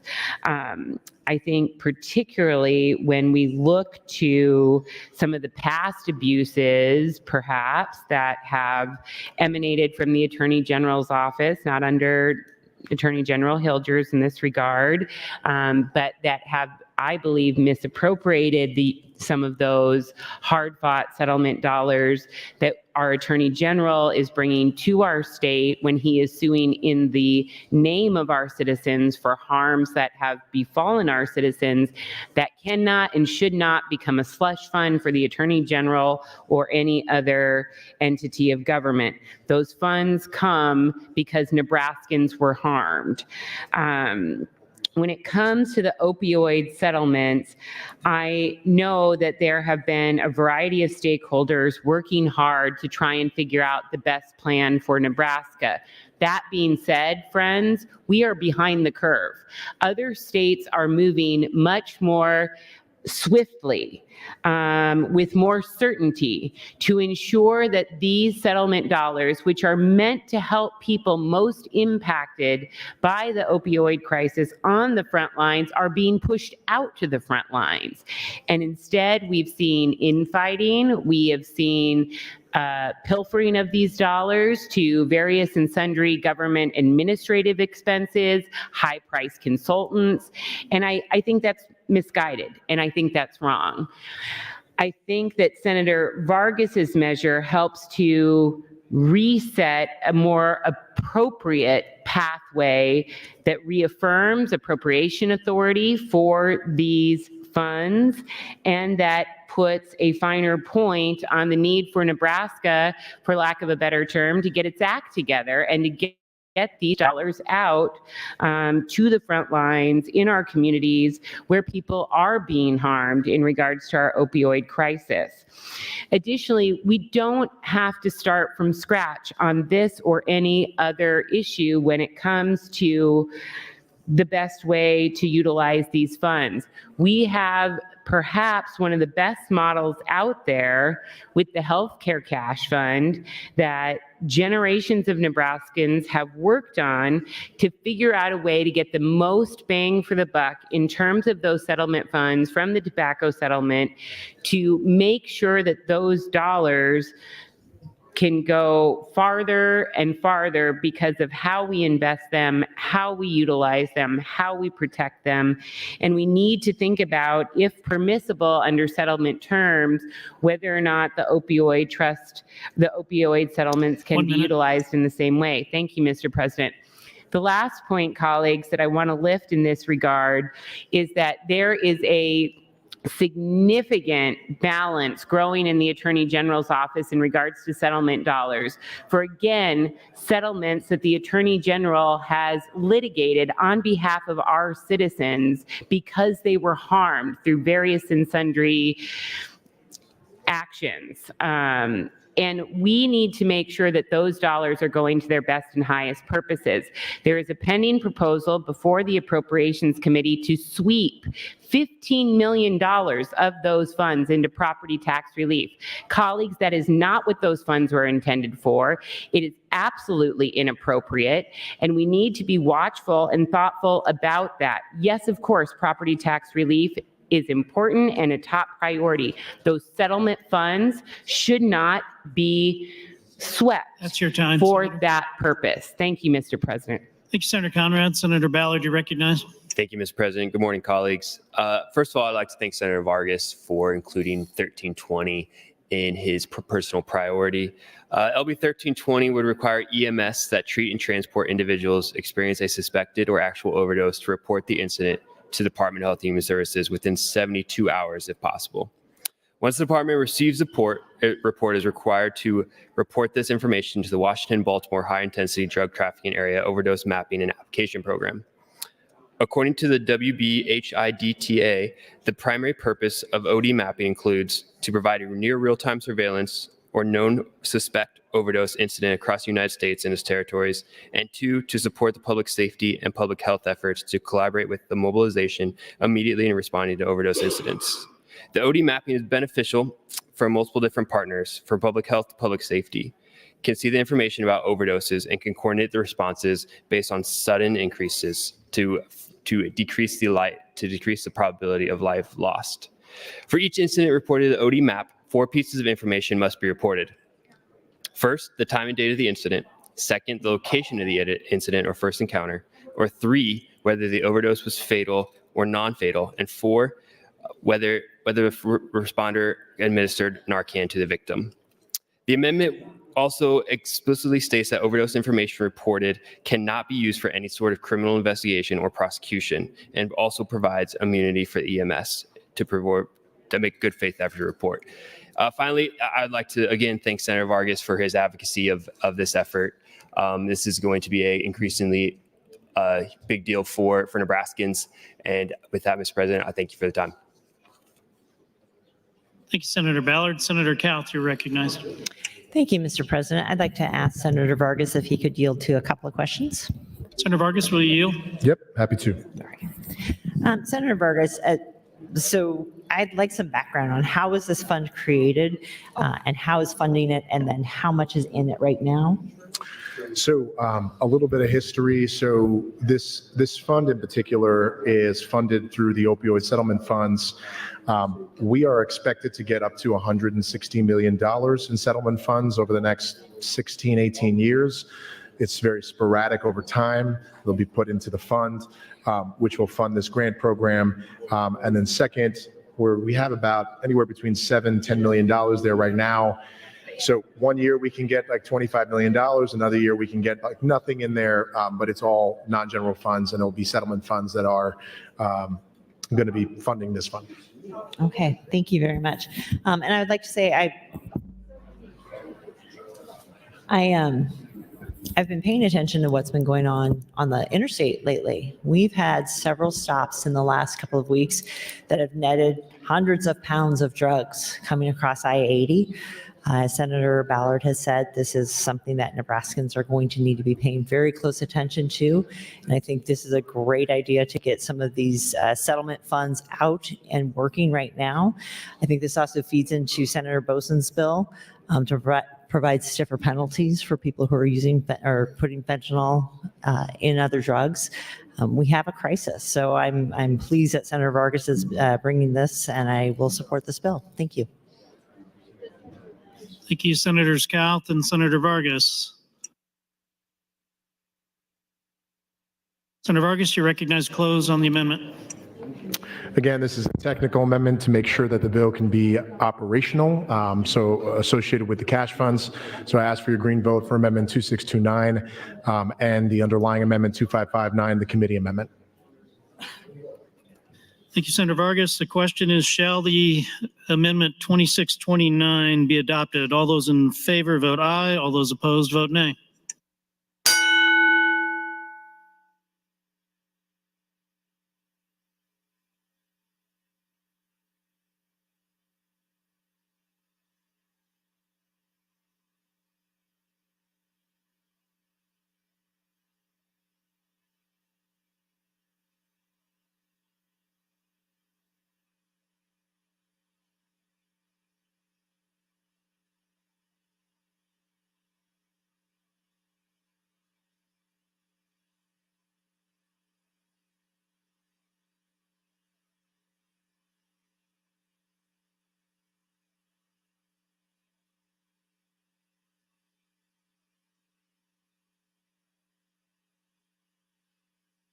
Record, Mr. Clerk. 37 ayes, no nays, Mr. President.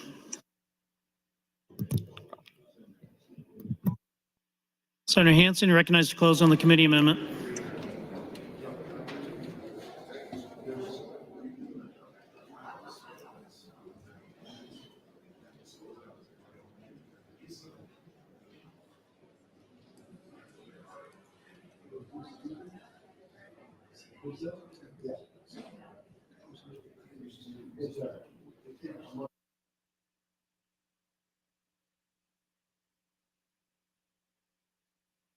Senator Hardin, as Vice Chair of the committee, you're recognized to close.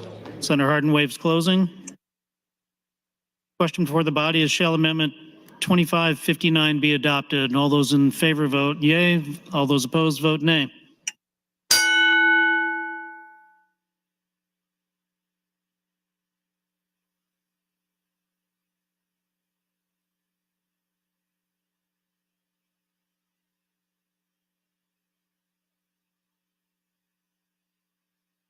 Mr. Clerk. 37 ayes, no nays, Mr. President, on adoption of the committee amendment. Amendment 2559 is advanced. Seeing no one in the queue, Senator Vargas, you're recognized to close. Senator Vargas waives closing. Question before the body is, shall LB 1355 be advanced? All those in favor vote aye. All opposed vote nay.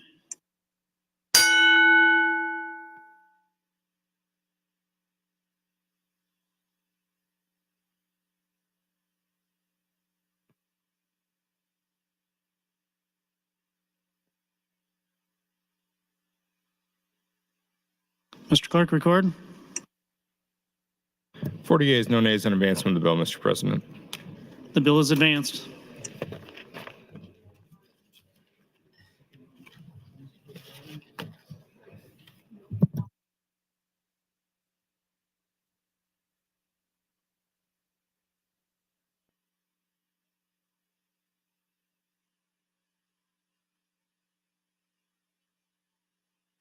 Back to general file. We're Senator Bosnian, you're recognized to open on LB 137.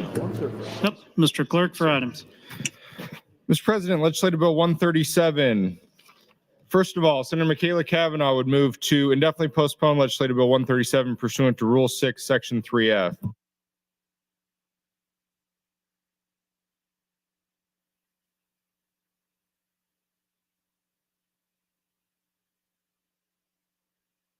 Senator Cavanaugh, you're recognized to open on your motion. Actually, the introducer gets to open before I open. Senator Bosnian, you're recognized to open. Why, thank you. LB 137 was introduced on behalf of Taryn, AJ, Eugene, and other victims who have ended up dying from a fentanyl overdose. I would like to share with you about Taryn and the Griffith family. This story is about their daughter, Taryn, who inspired this bill that I took over for former Senator Geist. Taryn was a young mother who was trying to make better choices for her and her daughter. Every story that I've heard when I speak with parents, their children had great opportunities to look forward to. None of them knew the pill they took was laced with fentanyl. Many of them were trying to change and be role models for those around them. This bill would enhance the penalty for the delivery of a controlled substance that results in death or serious bodily injury. According to a World Herald article, between 2018 and November of 2022, at least 256 Nebraskans died from poisonings and overdoses on fentanyl and other synthetic opioids. 138 of those deaths occurred in 2021 and 2022. This is over half of the deaths since 2018. Everyone in this body has been hearing in the news more and more about law enforcement agencies seizing fentanyl pills or fentanyl-laced pills. We can all agree that something needs to be done. LB 137 is based on what the federal government does in these situations. They allow for enhanced penalties when someone knowingly manufactures or distributes a controlled substance that results in death or serious bodily injury. And that is exactly what LB 137 will do. During the hearing, although I wasn't there myself, it's my understanding there was one opponent who testified in opposition of the bill.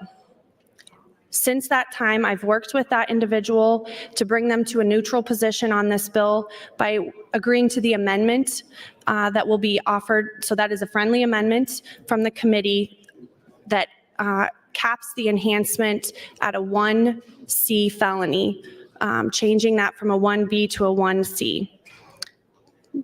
That allows for the discretion for what types of, what the fact pattern is in those cases, and better addresses the concerns that those who were in opposition to the bill had. The agreement on the amendment is the committee amendment that Senator Wayne will be introducing on behalf of the committee. Members of the body, this bill is a step in the right direction for Nebraska in terms of addressing and attacking the fentanyl crisis that we are dealing with. We have lost too many young people in this state, and middle-aged people, quite frankly, to the to a death resulting from a use of a controlled substance that is so much more dangerous than any of the controlled substances out there. The reality here is we can attack this from every angle simultaneously, and I've done just that. So this is not just Senator Bozen coming in and wanting to enhance a penalty to put more people in jail. That couldn't be farther from the truth. I've supported the bills from Senator Hunt that offered clean needles for those who are recovering to provide treatment information. I've supported the treatment programs. I've been a huge advocate for drug courts. I think we all need to support the programs where we're using Narcan and we're educating people on those types of things. This war will not be fought on my bill alone. We have got to come at this with every tool in the toolbox, and this bill is a step in that direction, allowing us to target those who are dealing drugs in our cities, in our communities, to our children, to our teenagers, and the loss of life cannot be overstated in these circumstances. I would ask you to support the amendment that will be brought on behalf of the committee, and certainly ask that you vote green on LB 137. Thank you. Thank you, Senator Bozen. Senator Meyer has 20 guests from the Nebraska Early Childhood Policy Leadership Academy in the North Balcony. Please stand and be recognized.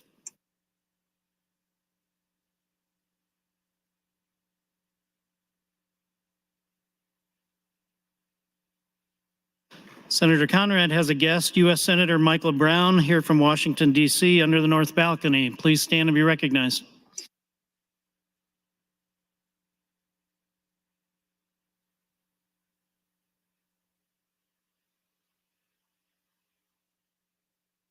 Senator Michaela Cavanaugh, you're recognized to open on your motion.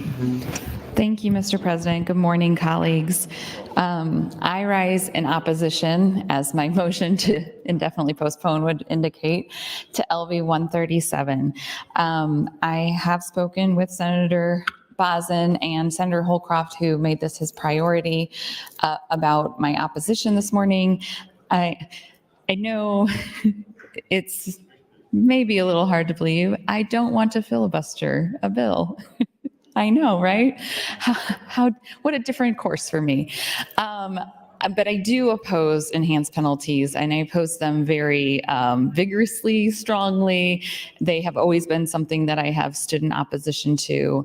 I don't find them to be an effective tool in the toolbox of addressing our criminal justice system, and I don't think that they're an effective tool in our work to address our opioid and just drug problems in the state all across the board. So I do stand in opposition to the bill, and which is why I have the motion up here today. I have spoken with Senator Bozen about this, and she has done her due diligence and talked to all of you on the floor about where people stand, and it does appear that she has the votes that would break a filibuster.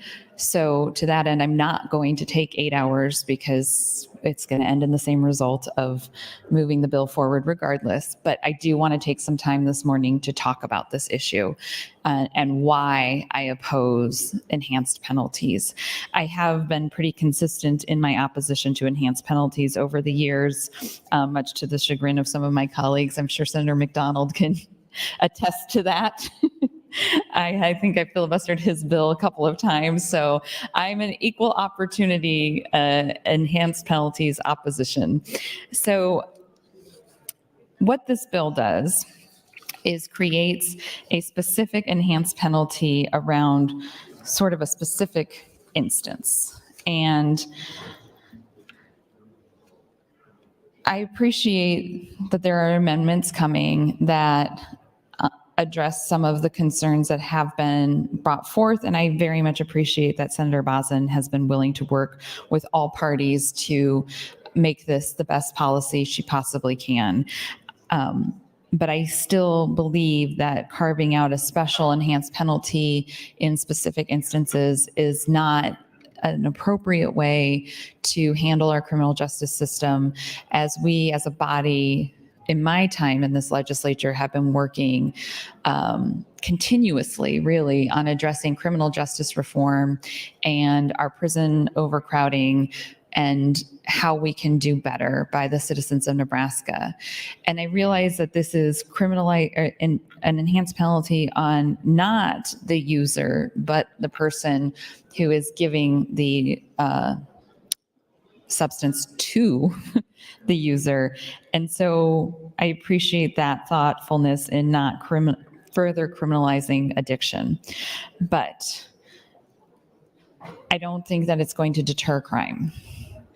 And if we really want to deter crime, we need to get to the root causes of crime and focus our energy on the root causes of crime. And I believe very firmly that if we are going to have a robust criminal justice reform, if we are going to address our criminal justice problem of overcrowding, that we need to do something different than this. I appreciate the opportunity to try all things to try and address this problem. I just don't think that this particular thing is going to help do what we want it to do. How much time do I have? 5:46. Thank you, Mr. President. So I'm not going to take my full time, and I know that they will be announced, but I want to say hi because I see them coming in and sitting down to the 4th grade class from Washington Elementary, and to Evelyn. Don't worry, you'll get embarrassed again and recognized again. But I love seeing you all up here, and I loved hearing the questions you were asking the other Senator Kavanaugh. I think he needs to watch the movie Yes Day, for whoever brought that one up, because that's a pretty awesome movie. But I will say, if you have seen the movie Yes Day, this is an inside conversation between me and the 4th graders, by the way. But if you have seen the movie Yes Day, one thing I would put on my list that you cannot do is drive through a car wash with the windows down. That just seems like too far. So I would do a yes day, but I would not agree to driving through a car wash with the windows down. So I'm so happy to see the 4th graders here. It's so nice to have students back in the Capitol. And as all of us who grew up in Nebraska remember, 4th grade is that year that you learn all about Nebraska. And it's a fun project that you get to do. It's something kind of unifying in the education system across the state. I love having the students come here. I now have a 4th grader who, don't worry, Ev, I will fully embarrass Della next week when they are here. So it's not just you that gets called out. And with that, I also want to say hi to Max. Just embarrass Max too. And I will yield the remainder of my time to the chair. Thank you. Thank you, Senator Kavanaugh.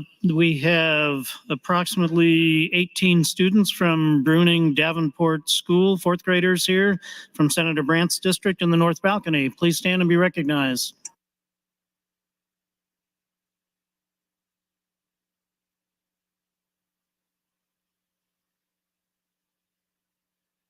Turning to the queue, Senator Wayne, you're recognized. Thank you, Mr. President. Mr. President, colleagues, it's easy to get behind what we would deem tough on crime bills. It's easy to say that there is a drug problem and we have to be harder on drug dealers. I don't disagree with those statements. The problem is this bill is too broad. And there are going to be people and consequences of people who this bill is not supposed to wrap up, but will. Now, the first red herring in this entire bill is that currently individuals can't be charged with manslaughter. That's a false narrative.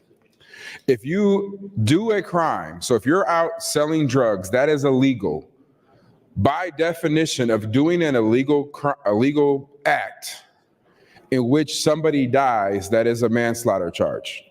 You can ask Senator Bosness, she's a former prosecutor, it is true. So there's already a crime that can be charged underneath the statute, or without the statute even in place.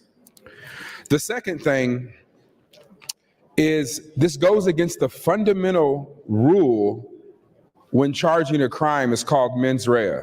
They have to knowingly, intentionally, or recklessly, we don't deal with recklessly in this bill, but you have to knowingly and intentionally do something.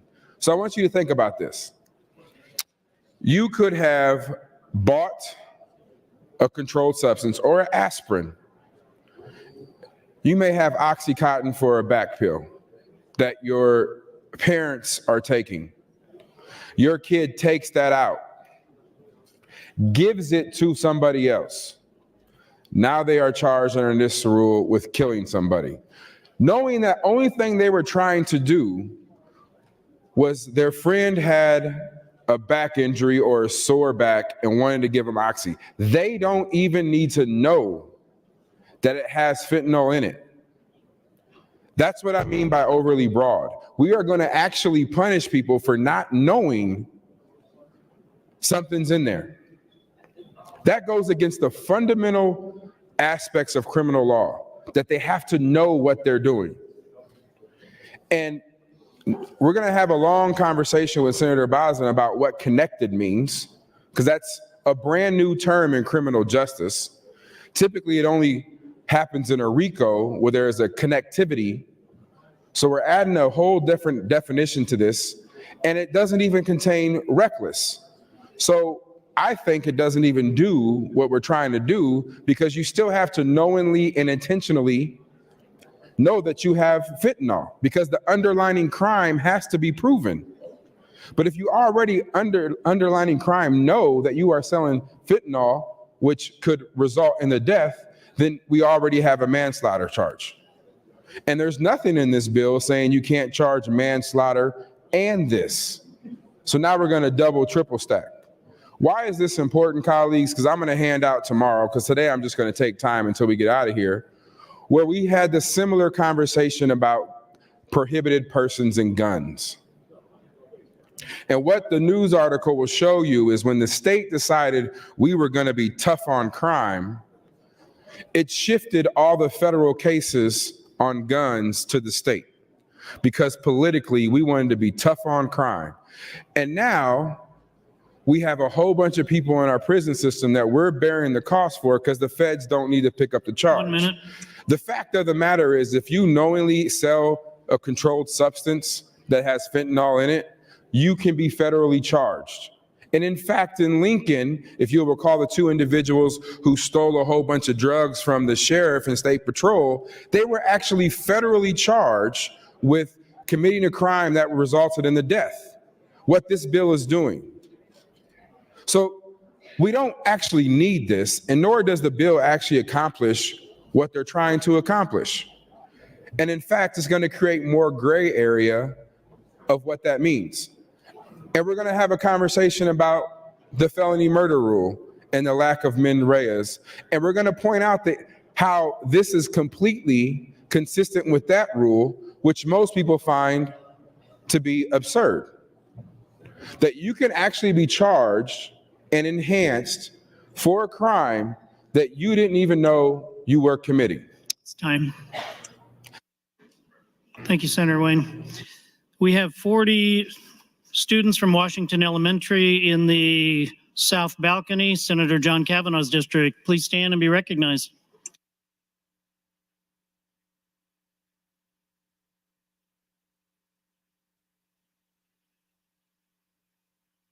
We have 23 individuals here from Leadership York in the North Balcony, Senator Hughes' district. Please stand and be recognized.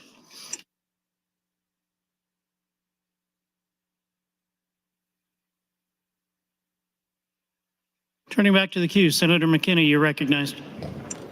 Thank you, Mr. President. I rise in support of the IPP and against LB 137. I voted against it in committee, and I'll express what I said in the committee. Number one, enhancing penalties is an issue, especially When we currently are going through an overcrowding crisis, we have so many issues with our prisons and our criminal justice system. I don't know if it's a good idea to further enhance penalties. Secondly, I don't know if y'all read the article I handed out a couple weeks ago, but there was a study done by UNO which pretty much said the legislature is to blame for our overcrowded prisons. Why? Because of enhancing penalties. And you could point back to the law change to enhance penalties on gun crimes. That's a part of the reason why our prisons are overcrowded. And to this bill, I just don't think we should be criminalizing addiction. I know we're saying we're targeting the dealer, but you really have to provide more context to this.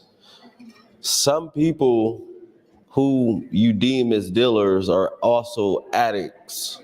They're dealing with addiction themselves. And I just think back to the 90s, and I think back to the crack laws when this government, whether in the state of Nebraska or the United States, decided to go super hard on individuals who dealt crack or used crack. And it basically ballooned our prisons in this country and in this state. And I think we need to be cautious about that.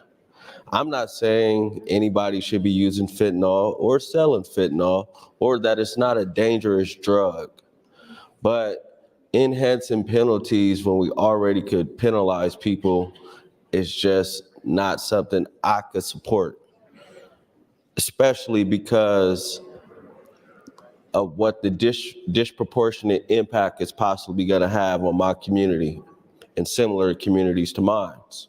That is something I also have to consider, and which is why I tried to bring a bill for racial impact statements on bills that deal with criminal justice, because it's something we also should consider. But we're building a prison. Well, the state is building a prison, and it's going to be overcrowded day one. This is going to add to that. I guarantee it. I'm not saying that anyone innocent should die because they took a pill or whatever that had fentanyl in it. I don't think that's right. I don't think that's acceptable. But I think we have to tread lightly and be cautious about changing laws just to react to something. Because we changed laws and reacted to the crack epidemic, and look what that got us. Instead of trying to get people help, we put them in prison. Instead of trying to get people help, we broke up families. Instead of trying to get people help, we didn't invest in those communities. We didn't try to address the root cause as to why somebody would need to want to use a drug at all. We just was like, let's be tough on crime, let's penalize them, enhance penalties, and lock them all up. And now we got this problem. We got high poverty rates, prison overcrowding, and a bunch of other issues in child welfare, and it's all the result of overreacting. We have to be smart about this, and I don't think we should be passing enhancements, especially we have a task force. We're going through the process of trying to figure out these type of things. If I tried to bring a bill to decrease penalties, it'd probably be a bunch of y'all standing up saying, no, we can't do it. What happens when there's examples of this law possibly having negative impacts? You think about UNL and thinking about the kids in a party and somebody passes around pills, and then you got a bunch of parents outside of here saying, y'all increased this law, now all our kids are going to jail for felonies. I think you should think about that too. Thank you. Thank you, Senator McKinney. Senator Dover has 7 guests from the Elkhorn Rural Public Power District Board of Directors from Battle Creek in the North Balcony. Please stand and be recognized.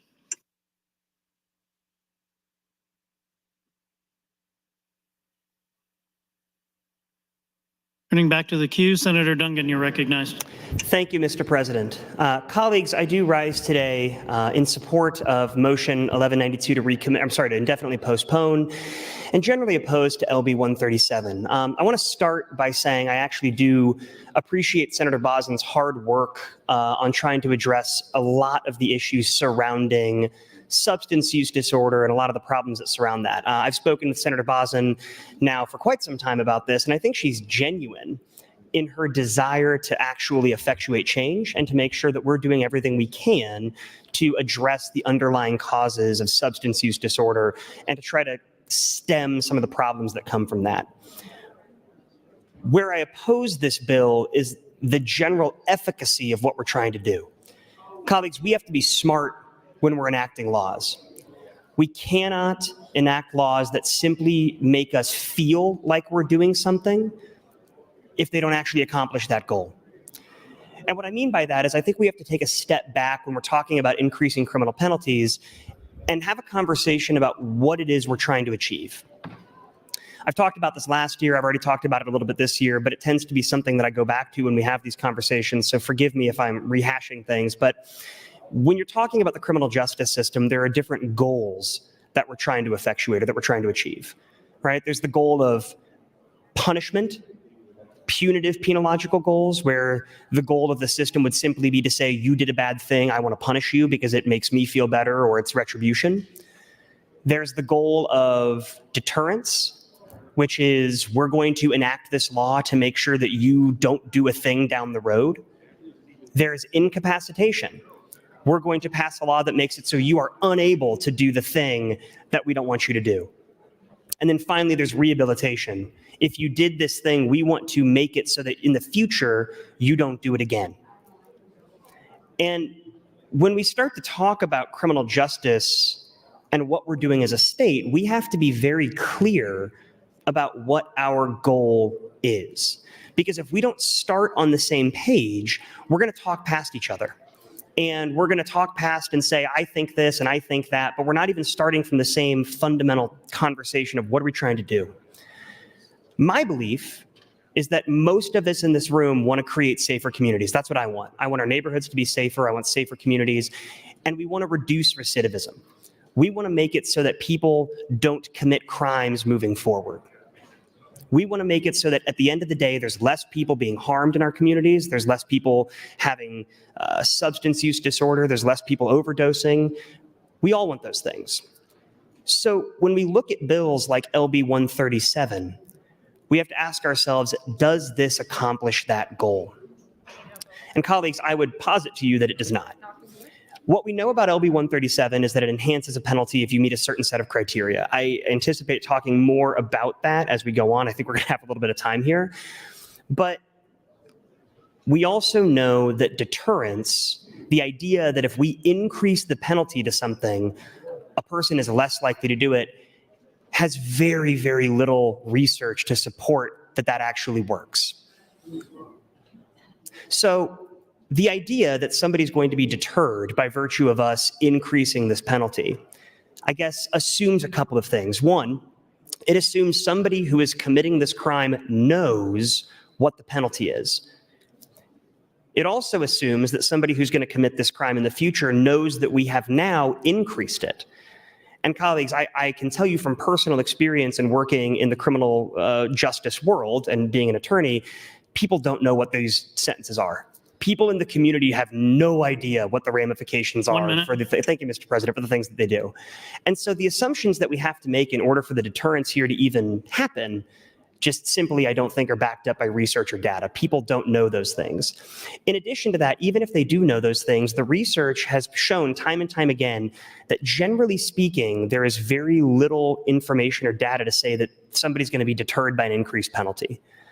And so if what we're trying to accomplish here is a safer community, if what we're trying to accomplish here is less people committing this crime, increasing the penalty is not going to have that effect.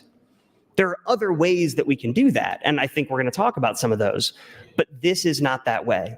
And so I understand the notion that we are trying to prevent these things from happening, and I understand that there's incredibly sad stories that none of us want to see repeated. But increasing this penalty is not going to achieve that goal. And we have to be smart about what we're doing, and we have to be intentional about what Your we're time. doing. Thank you, Mr. President. Thank you, Senator Duncan. Senator Conrad, you're recognized.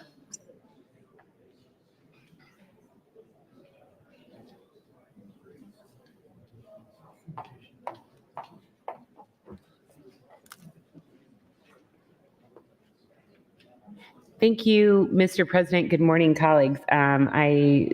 Unfortunately for you all and for Nebraska, there happens to be a lineup on general file today of a host of measures that I'm interested in. I was not planning to speak this much this morning, but it's just how the agenda happened to shake out. So I want to thank my friend Senator Bosin for her thoughtfulness in approaching this bill and her colleagues and having hard and authentic conversations with those of us, including myself, who she suspected might be opposed to this measure on a policy basis. And I think that takes a ton of courage and intention, and I'm grateful for her hard work and collegiality in taking up and navigating really what could be very fraught conversations in such a thoughtful way.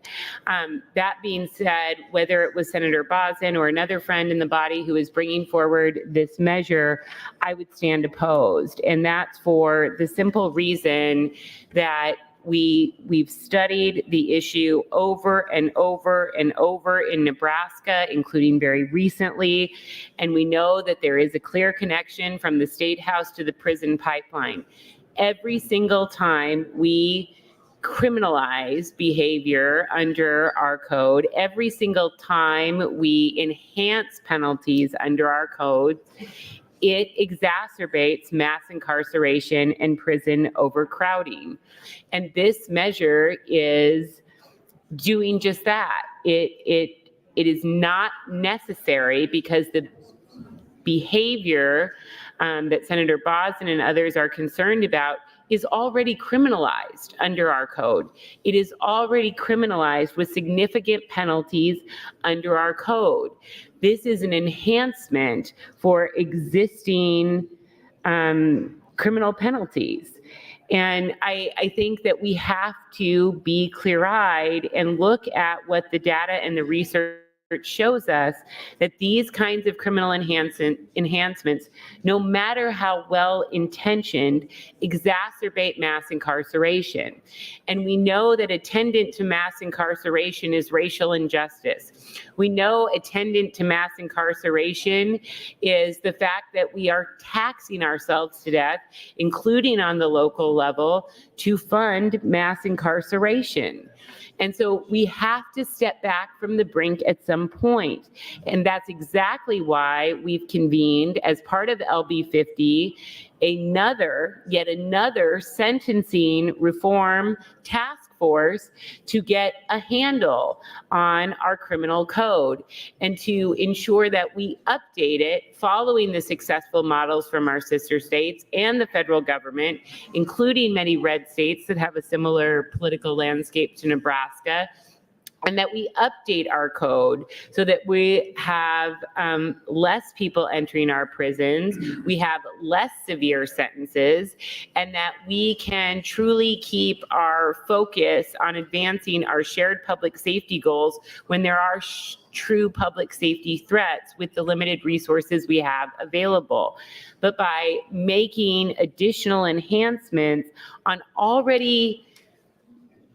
on behavior that's already, thank you, Mr. President, already covered under our criminal code, it exacerbates burden on the taxpayer, it exacerbates mass incarceration, it exacerbates racial injustice, it exacerbates prison overcrowding in Nebraska, and it is the wrong direction to head.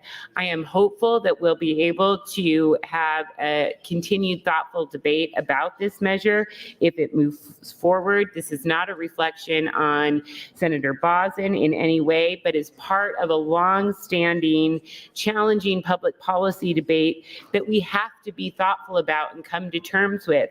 We cannot continue to create new penalties and enhance existing penalties and expect different results when it comes to mass incarceration. Thank you, Mr. President. Thank you, Senator Conrad. Senator Wayne, you're recognized.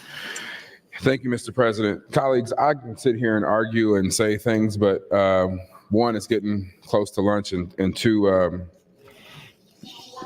we can just ask the introducer of the bill some questions, or anybody who supports the bill.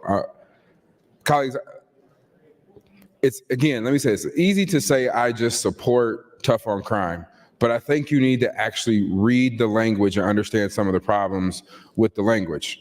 For example, on page 7, the use of any controlled, lines 4 through 6, the use of any controlled substance connected with such violation resulting in seriously bodily injury to or the death of another person.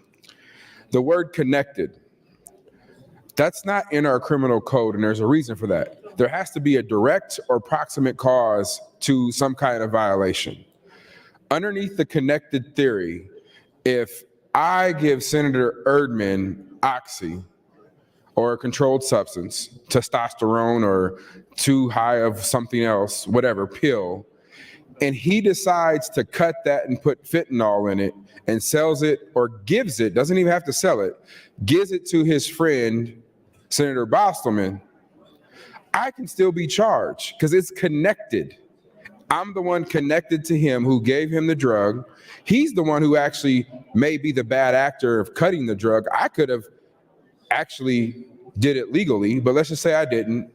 And that connection can keep going down and down. That's why when you have bills that deal with injury, there's always proximate cause or directly related. Because if I'm not the one causing the bodily injury, how can I be held accountable for the person next to me who I may have gave the pill to, but then he's the one who added fentanyl. So now I'm connected to this crime. That's how broadly this can be interpreted. And believe me, that's how our Supreme Court will interpret it. So we're not even going after necessarily, I would say, the drug dealer per se in the situation. We could be going after anybody who's connected to it, which is concerning. The other problem I have with this bill and the way it is, if you look right above that section on page 7, you talk about people who knowingly and intentionally possessed a firearm. It's something they know they are doing. This actually could apply to a mother or father who has a drug and they give it to their kid for pain. Now, theoretically, the prosecutors may or may not charge them, but that's how broad this is. And so let me be clear, there has to be an underlying crime. That's why she's calling it an enhancement. They have to prove something. So we already have something criminalized. They can already be charged with manslaughter. We're going to create a new enhancement that is very broad that can apply to people who are not actually involved in the drug exchange. That's how broad this is. And so to my conservative colleagues, when you talk about government overreach, this is a hammer that is trying to hit what I would say a leaf. And we're just going to keep swinging and swinging and swinging, and we're not actually going to solve the problem and actually change what we're trying to do here, which is stop drug use and fentanyl use. If we wanted to go after drug dealers, there would be an approximate cause there. Instead, this captures everybody. Two friends hanging out at a party that they don't know any different. They just do a drug. Rightfully, wrongfully, I'm not saying we should do that, but their intention is not to kill anybody. That's why there's a manslaughter charge, because it takes it into account that wasn't their intention.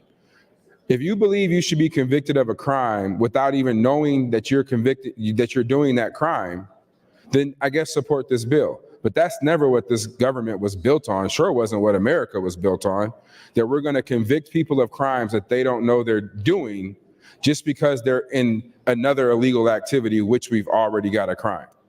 It's just overly broad, and we're going to have some more Q&As. I see it's almost 11:30. Speaker may want to go till noon, and I'm glad to go till noon, and I can hand out an article and keep talking about this. But colleagues, this is very broad, and we should do something about it being so broad. Thank you, Mr. President. Thank you, Senator Wayne. Senator McKinney, you're recognized. Thank you, Mr. President. Still rising, opposed to LB 137.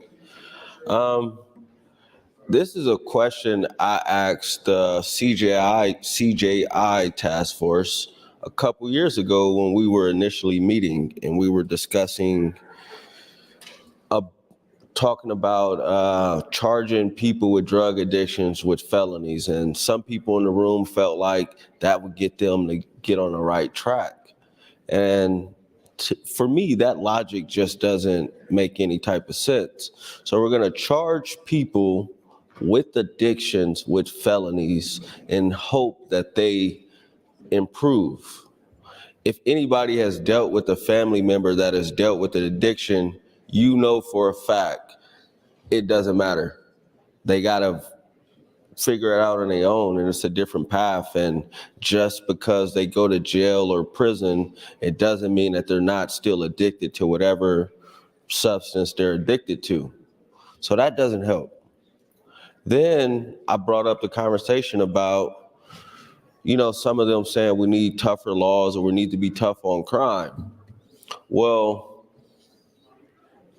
if my calculations are right, the United States of America and the state of Nebraska has probably been trying to be tough on crime for 30 plus years. I would ask you, has that worked? Has that approach worked? Has the punitive approach to addressing crime worked? Honestly, ask yourself, has it worked?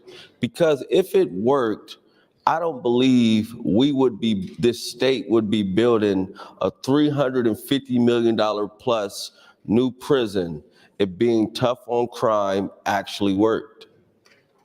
The police don't prevent crime, they just sort of maybe solve it. County attorneys just prosecute crimes that come before them. So who's preventing crime? We need more resources to crime prevention. We need more resources to substance abuse treatment and those type of things. Address poverty. Being tough on crime just to look good and feel good about yourself is not really working. It hasn't worked. And if anybody could show me any data that being tough on crime has been the greatest thing in America, I would love to see it. Because the taxpayers are paying for a $350 million prison because the state decided to be tough on crime. I bet they would love $350 million for property tax relief or $350 million for our schools. That would be great. And again, I point you back to this UNO study. If you haven't read it, the legislature is to blame for the state's overcrowding crisis because we enhanced penalties. We enhanced gun crime penalties like a decade ago, and, it's the increase of people with enhancements in jail right now because of gun crimes. Not saying they should have had a gun. I'm just saying your enhancements boosted the overcrowding crisis. It is part of the cause for building the new prison. But honestly speaking, what are you gonna do when there's a party on UNL's campus, in my hypothetical, they're partying, somebody starts to pass around pills, because that happens at college parties as much as we don't like to believe it, but it does. Let's say one or two of those kids end up seriously harmed or even dead. And then the parents of the kid that passed a pill come and say, hey, my kid is not a felon. My kid didn't know what they were doing. They were out partying and drinking, and now they have a felony and going to prison. Somebody's going to come back and say we should change that law. But Once you pass a law in this state, it is hard to take it back, especially a crime. It is almost impossible, and you got to keep fighting and fighting, and you got to keep having study after study, and you still don't get the change that you need. So I would tell the body to tread lightly and be cautious, because once you do something, it's hard to take it back. Thank you. Thanks, Senator McKinney. Senator Dungan, you're recognized. Thank you again, Mr. President. Colleagues, I actually really enjoy talking about these things. Not that they're not incredibly serious, but I think these are really interesting topics to talk about. So I apologize if I get a little bit in the weeds with some of these penological or punitive goals. But I think they're important to talk about. And it goes exactly to what Senator McKinney was just talking about. And it's that we have to be smart about what we're doing and look at whether or not the laws that we're implementing actually have the effects that we want them to have. And when you just keep running your head up against a brick wall time and time again, and you don't see any change, we have to do something differently. You know, since the 80s and 90s, we have seen just this cumulative effect of our continuous efforts to hyper-criminalize things and increase penalties, and we've not seen a reduction in the offenses, and we certainly haven't seen a reduction in the population of our prison. And when I talk to people about our overcrowding issue, everyone agrees that our prisons are overcrowded. Where we disagree is about what to do about it. And so we can all agree, I think, based on the conversations I've had with colleagues in here, left, right, center, that our prisons are too full. And laws like what we're trying to do with LB 137 simply don't address that problem. Going back to the idea of deterrence, right? The idea that if we do implement LB 137, it's going to deter somebody from committing this crime. There's two separate and distinct theories of deterrence when you're talking about this. There's specific deterrence and general deterrence. Stick with me on this, it's actually interesting. Specific deterrence is if we punish a particular person harshly enough, the argument is that they're not going to commit that crime or other crimes again. General deterrence is if we implement a penalty that is super strict, people broadly speaking are not going to commit that crime. Both of them are flawed. There have been numerous studies that have been done with regards to specific deterrence, seeing whether or not sending a person to jail reduces the chances that they're going to break the law in the future.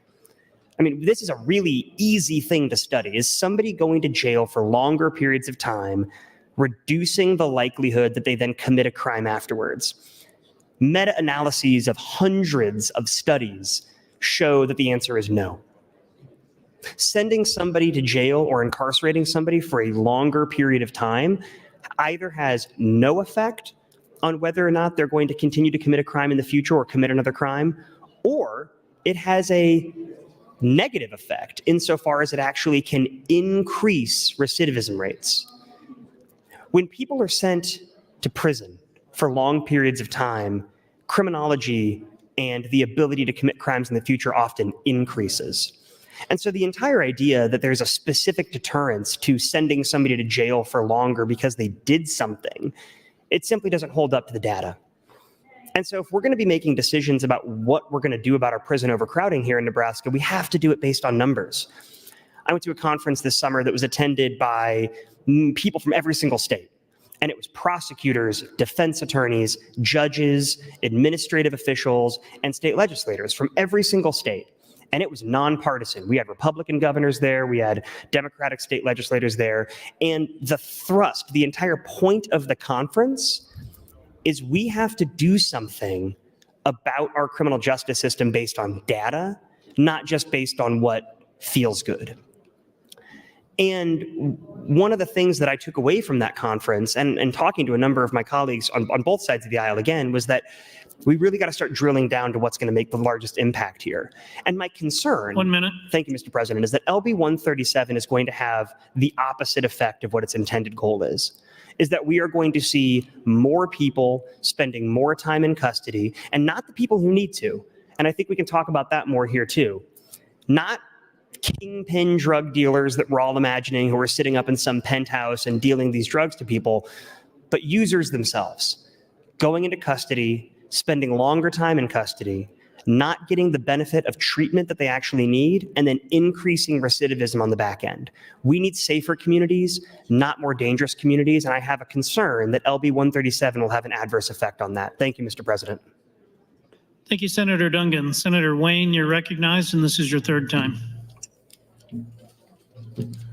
Thank you. Will Senator Boslin yield to a question? Senator Boslin, will you yield? Yes. Senator Boslin, under the scenario you described when introducing this bill, could that individual be charged with manslaughter? I don't remember the exact fact pattern that I gave you this morning because I've had multiple conversations, but your argument, if I'm understanding it, is that right now you could be charged with the delivery, which is an unlawful act, and manslaughter because it resulted in death. Is that what you're asking? Yes. Okay, so I do not know a solid answer to that. I suspect you believe the answer is yes, and you very well could be right. Here's where I think that's a problem. Your argument is for this to be charged as a dealing of drugs as well as a manslaughter. And a manslaughter has a penalty that is 20 years to life. And as a compromise on this bill, my bill puts it at 5 years to 50. So it's a reduced penalty. So I'm confused why you would rather have someone charged with a manslaughter instead of an enhancement that more appropriately addresses the underlying offense. I maintain that this is the proper solution to that, but you could be right. It could be charged also as a manslaughter. So are you familiar with State versus Buchanan, where the defendant was convicted of delivery of a controlled substance and manslaughter because of the death of his friend? I am not familiar, but I'm happy to read it. What's the penalty for delivery of a controlled substance? Depends on what the controlled substance is. We'll use meth. Okay, it's, gosh, now you caught me. Let me look.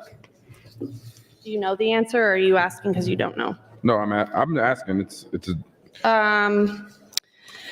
So meth, depending on the amount, can be up to a 1D if it's a large enough quantity, I believe. So those can run consecutively, so they could actually be charged more, as you just stated earlier. But you said you weren't familiar with that. Weren't there some people recently federally charged with distribute cocaine and fentanyl resulting in death here in Lincoln?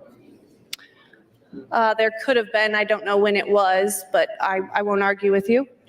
So they could be charged in state right now. They could be charged at the federal level. So why do we need new laws on the books?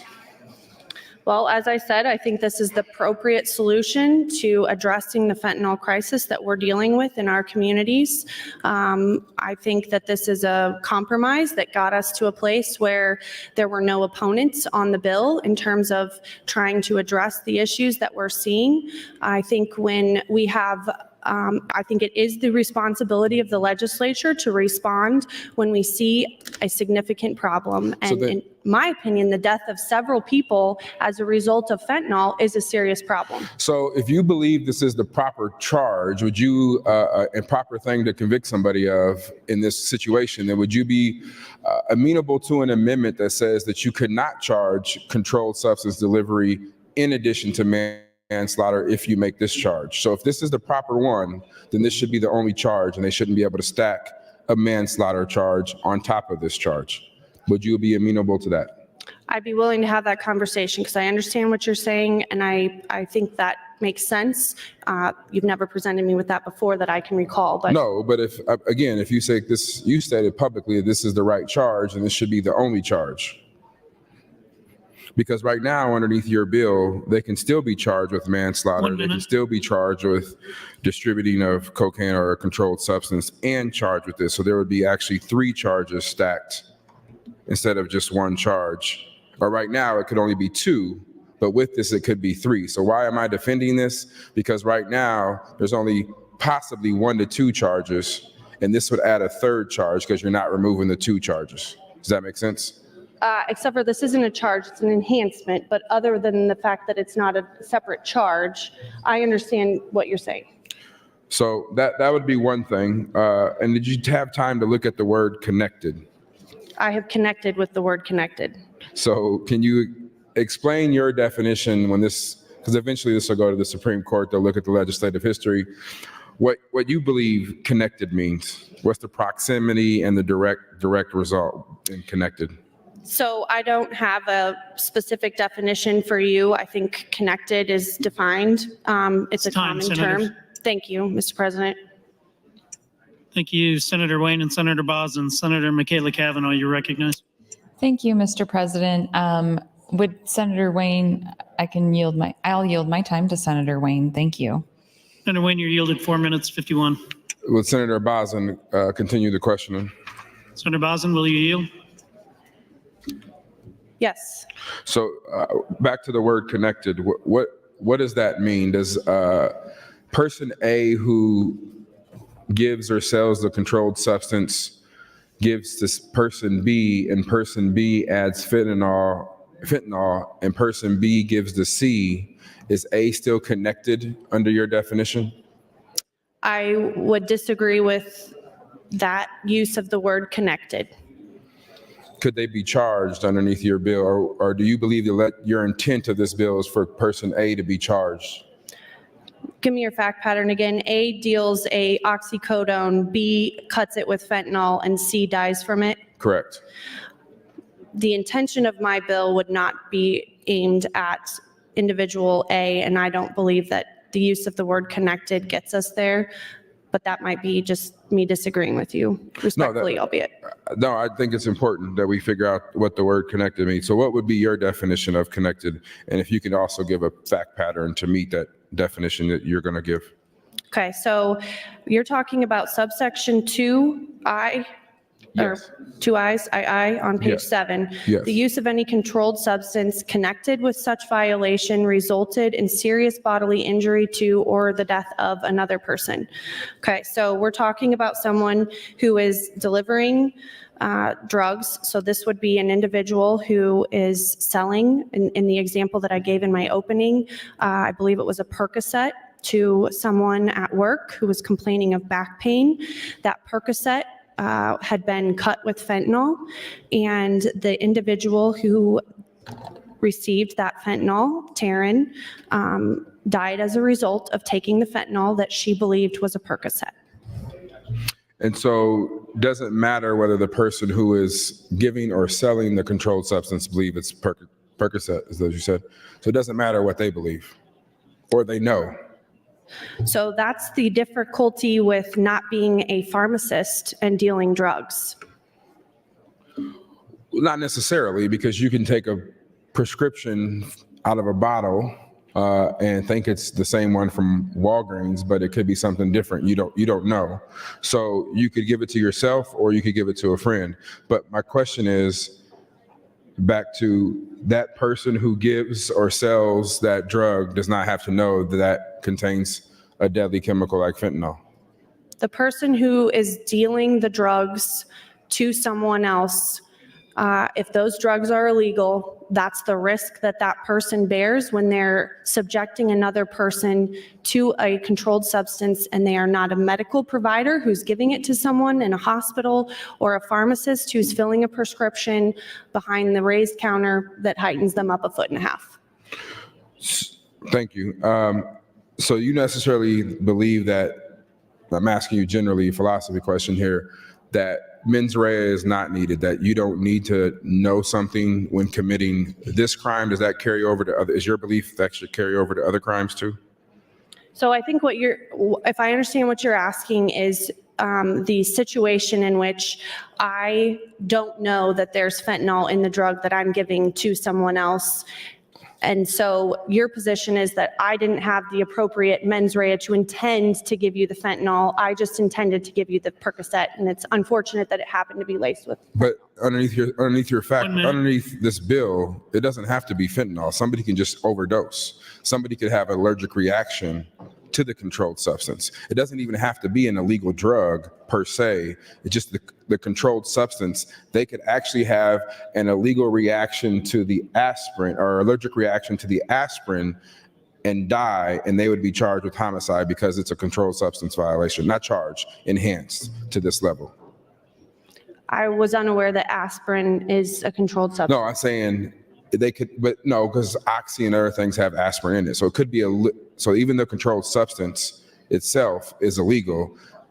It isn't something, it could be exactly what they gave it to somebody thinking it was just oxy, and that individual can have a bad reaction to the oxy.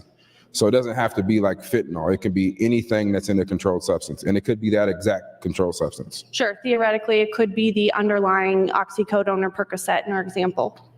Okay, and now, time, Senator. thank you. Thank you, Senator Wayne, Senator Boslin, Senator McKinney, you're recognized.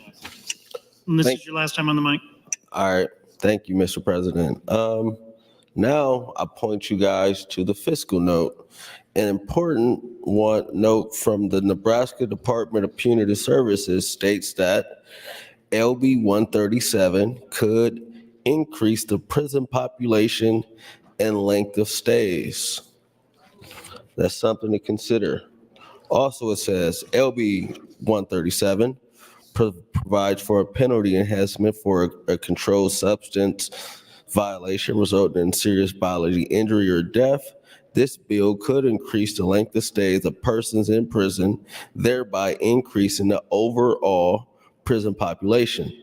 This specific amount of impact is indeterminable, but it's very possible. What I was talking about earlier, when you enhance penalties, you increase the population of prisons. We already know this prison that's being created, which costs taxpayers $350 million, will be overcrowded day one. So I think it's a fair assessment to say it is highly likely that if passed, LB 137 will add to the prison overcrowding crisis, which means one thing: either the Department of Punitive Services is going to continue to keep NSP open, which they said needed to be closed because it was in such disarray. I do have a bill to demolish it, but people don't want to demolish because they want to keep it open. But if they don't keep NSP open and I'm successful in getting it demolished, that means that the new prison will have to be expanded, which means the department is going to come back and ask the legislature for more money. That means we will be spending basically $500 million on prisons. And I'm not even talking about operational costs. Just think about that. That is something to consider. We have to be careful when we pass these laws, because I'll point you back to the UNO study. The legislature is to blame for the overcrowding crisis because we enhanced way too many penalties in the past, and we have too many people staying in for long periods of time because of it. I'm not saying that people should be doing drugs. I'm not saying people should be selling drugs or that people should be harmed or die because of drug usage. But I'm saying we need to be cautious. One, we need to think about the fiscal impact on the state. And two, we need to think about, are we criminalizing drug addiction? Because not everybody that is going to hand their friend or give a pill or whatever is a dealer. They're addicts. They don't care about the laws. So just saying we're going to increase penalties on addicts makes no sense. We have to be careful about this. I'm just astonished. I mean, the average daily population for design was 147% of the design capacity. The per diem cost for each incarcerated individual was $28.38 or $10,000 per year, above $10,000 or whatever. But we're not talking about when they stay in longer, 1 minute, get older, those costs increase. There's a lot of factors that we have to think about in just trying to pass a bill, because there is a problem with fentanyl. I admit that, but this law doesn't solve the problem. Increasing laws on crack didn't stop crack addicts from doing crack. It didn't stop people from selling crack. It didn't. It just filled the prisons up. That's all it did. And that's something you should consider. Thank you. Thank you, Senator McKinney. Mr. Clerk, for items. Thank you, Mr. President. Amendments to be printed. Senator Erdman to LB 1218 and Senator Michaela Kavanaugh, series of motions to LB 421. Senator Clement's amendment to be printed to 1067. Additional amendments and motions to be printed to LB 137. Your Committee on Education, Mr. President, chaired by Senator Merman, reports Legislative Bill 1052 to general file with committee amendments. Additionally, notice committee hearing from the Health and Human Services Committee as well as the Judiciary Committee. That's all I have this time. Speaker Arch for an announcement. Thank you, Mr. President. We'll be handing around a memo and making sure your staff gets a copy as well. And it's concerning consent calendar. I've had a number of requests and questions on consent calendar. So now that all the priorities are in, I can now address the issue of consent calendars. We will have what I anticipate 2 to 3 small consent calendars in the near future here. So the memo details in great detail the qualifications for what can be put onto a consent calendar, and you will be submitting requests to me, and make sure that your staff and yourself are familiar with the qualifications for that. But just to let you know about timing, first round of requests, I have a deadline of Wednesday, February 28th at 5 p.m. Second round of requests, the deadline will be Thursday, March 7th at 5 p.m. But again, there's a lot of detail in the memo, and I would encourage you to take a look at that, but we will have a couple, 2, maybe 3 consent calendars coming up. Thank you, Mr. President. Thank you, Speaker Arch. Mr. Clerk, for items. Thank you, Mr. President. Amendment to be printed, Senator Wayne to LB 137. Name add Senator Albright to LB 137, 399, and 541. Senator Holcroft 853. Senator Albright 934, 1004, 1027, and 1037. Senator 1035, excuse me. Senator Holcroft 1037. Senator Conrad 1041. Senator Albright 1126, 1301, 1306. Senator Conrad 1367. Senator Albright 1394, and LR 277CA. Announcement, the Ag Committee will have an executive session upon adjournment in room 2022. Agriculture Committee exec session upon adjournment in room 2022. Finally, Mr. President, priority motion. Senator Holloran would move to adjourn the body until Thursday, February 22nd, 2024 at 9:00 a.m. Question is, shall the legislature adjourn? All those in favor say aye. All opposed say nay. We are adjourned.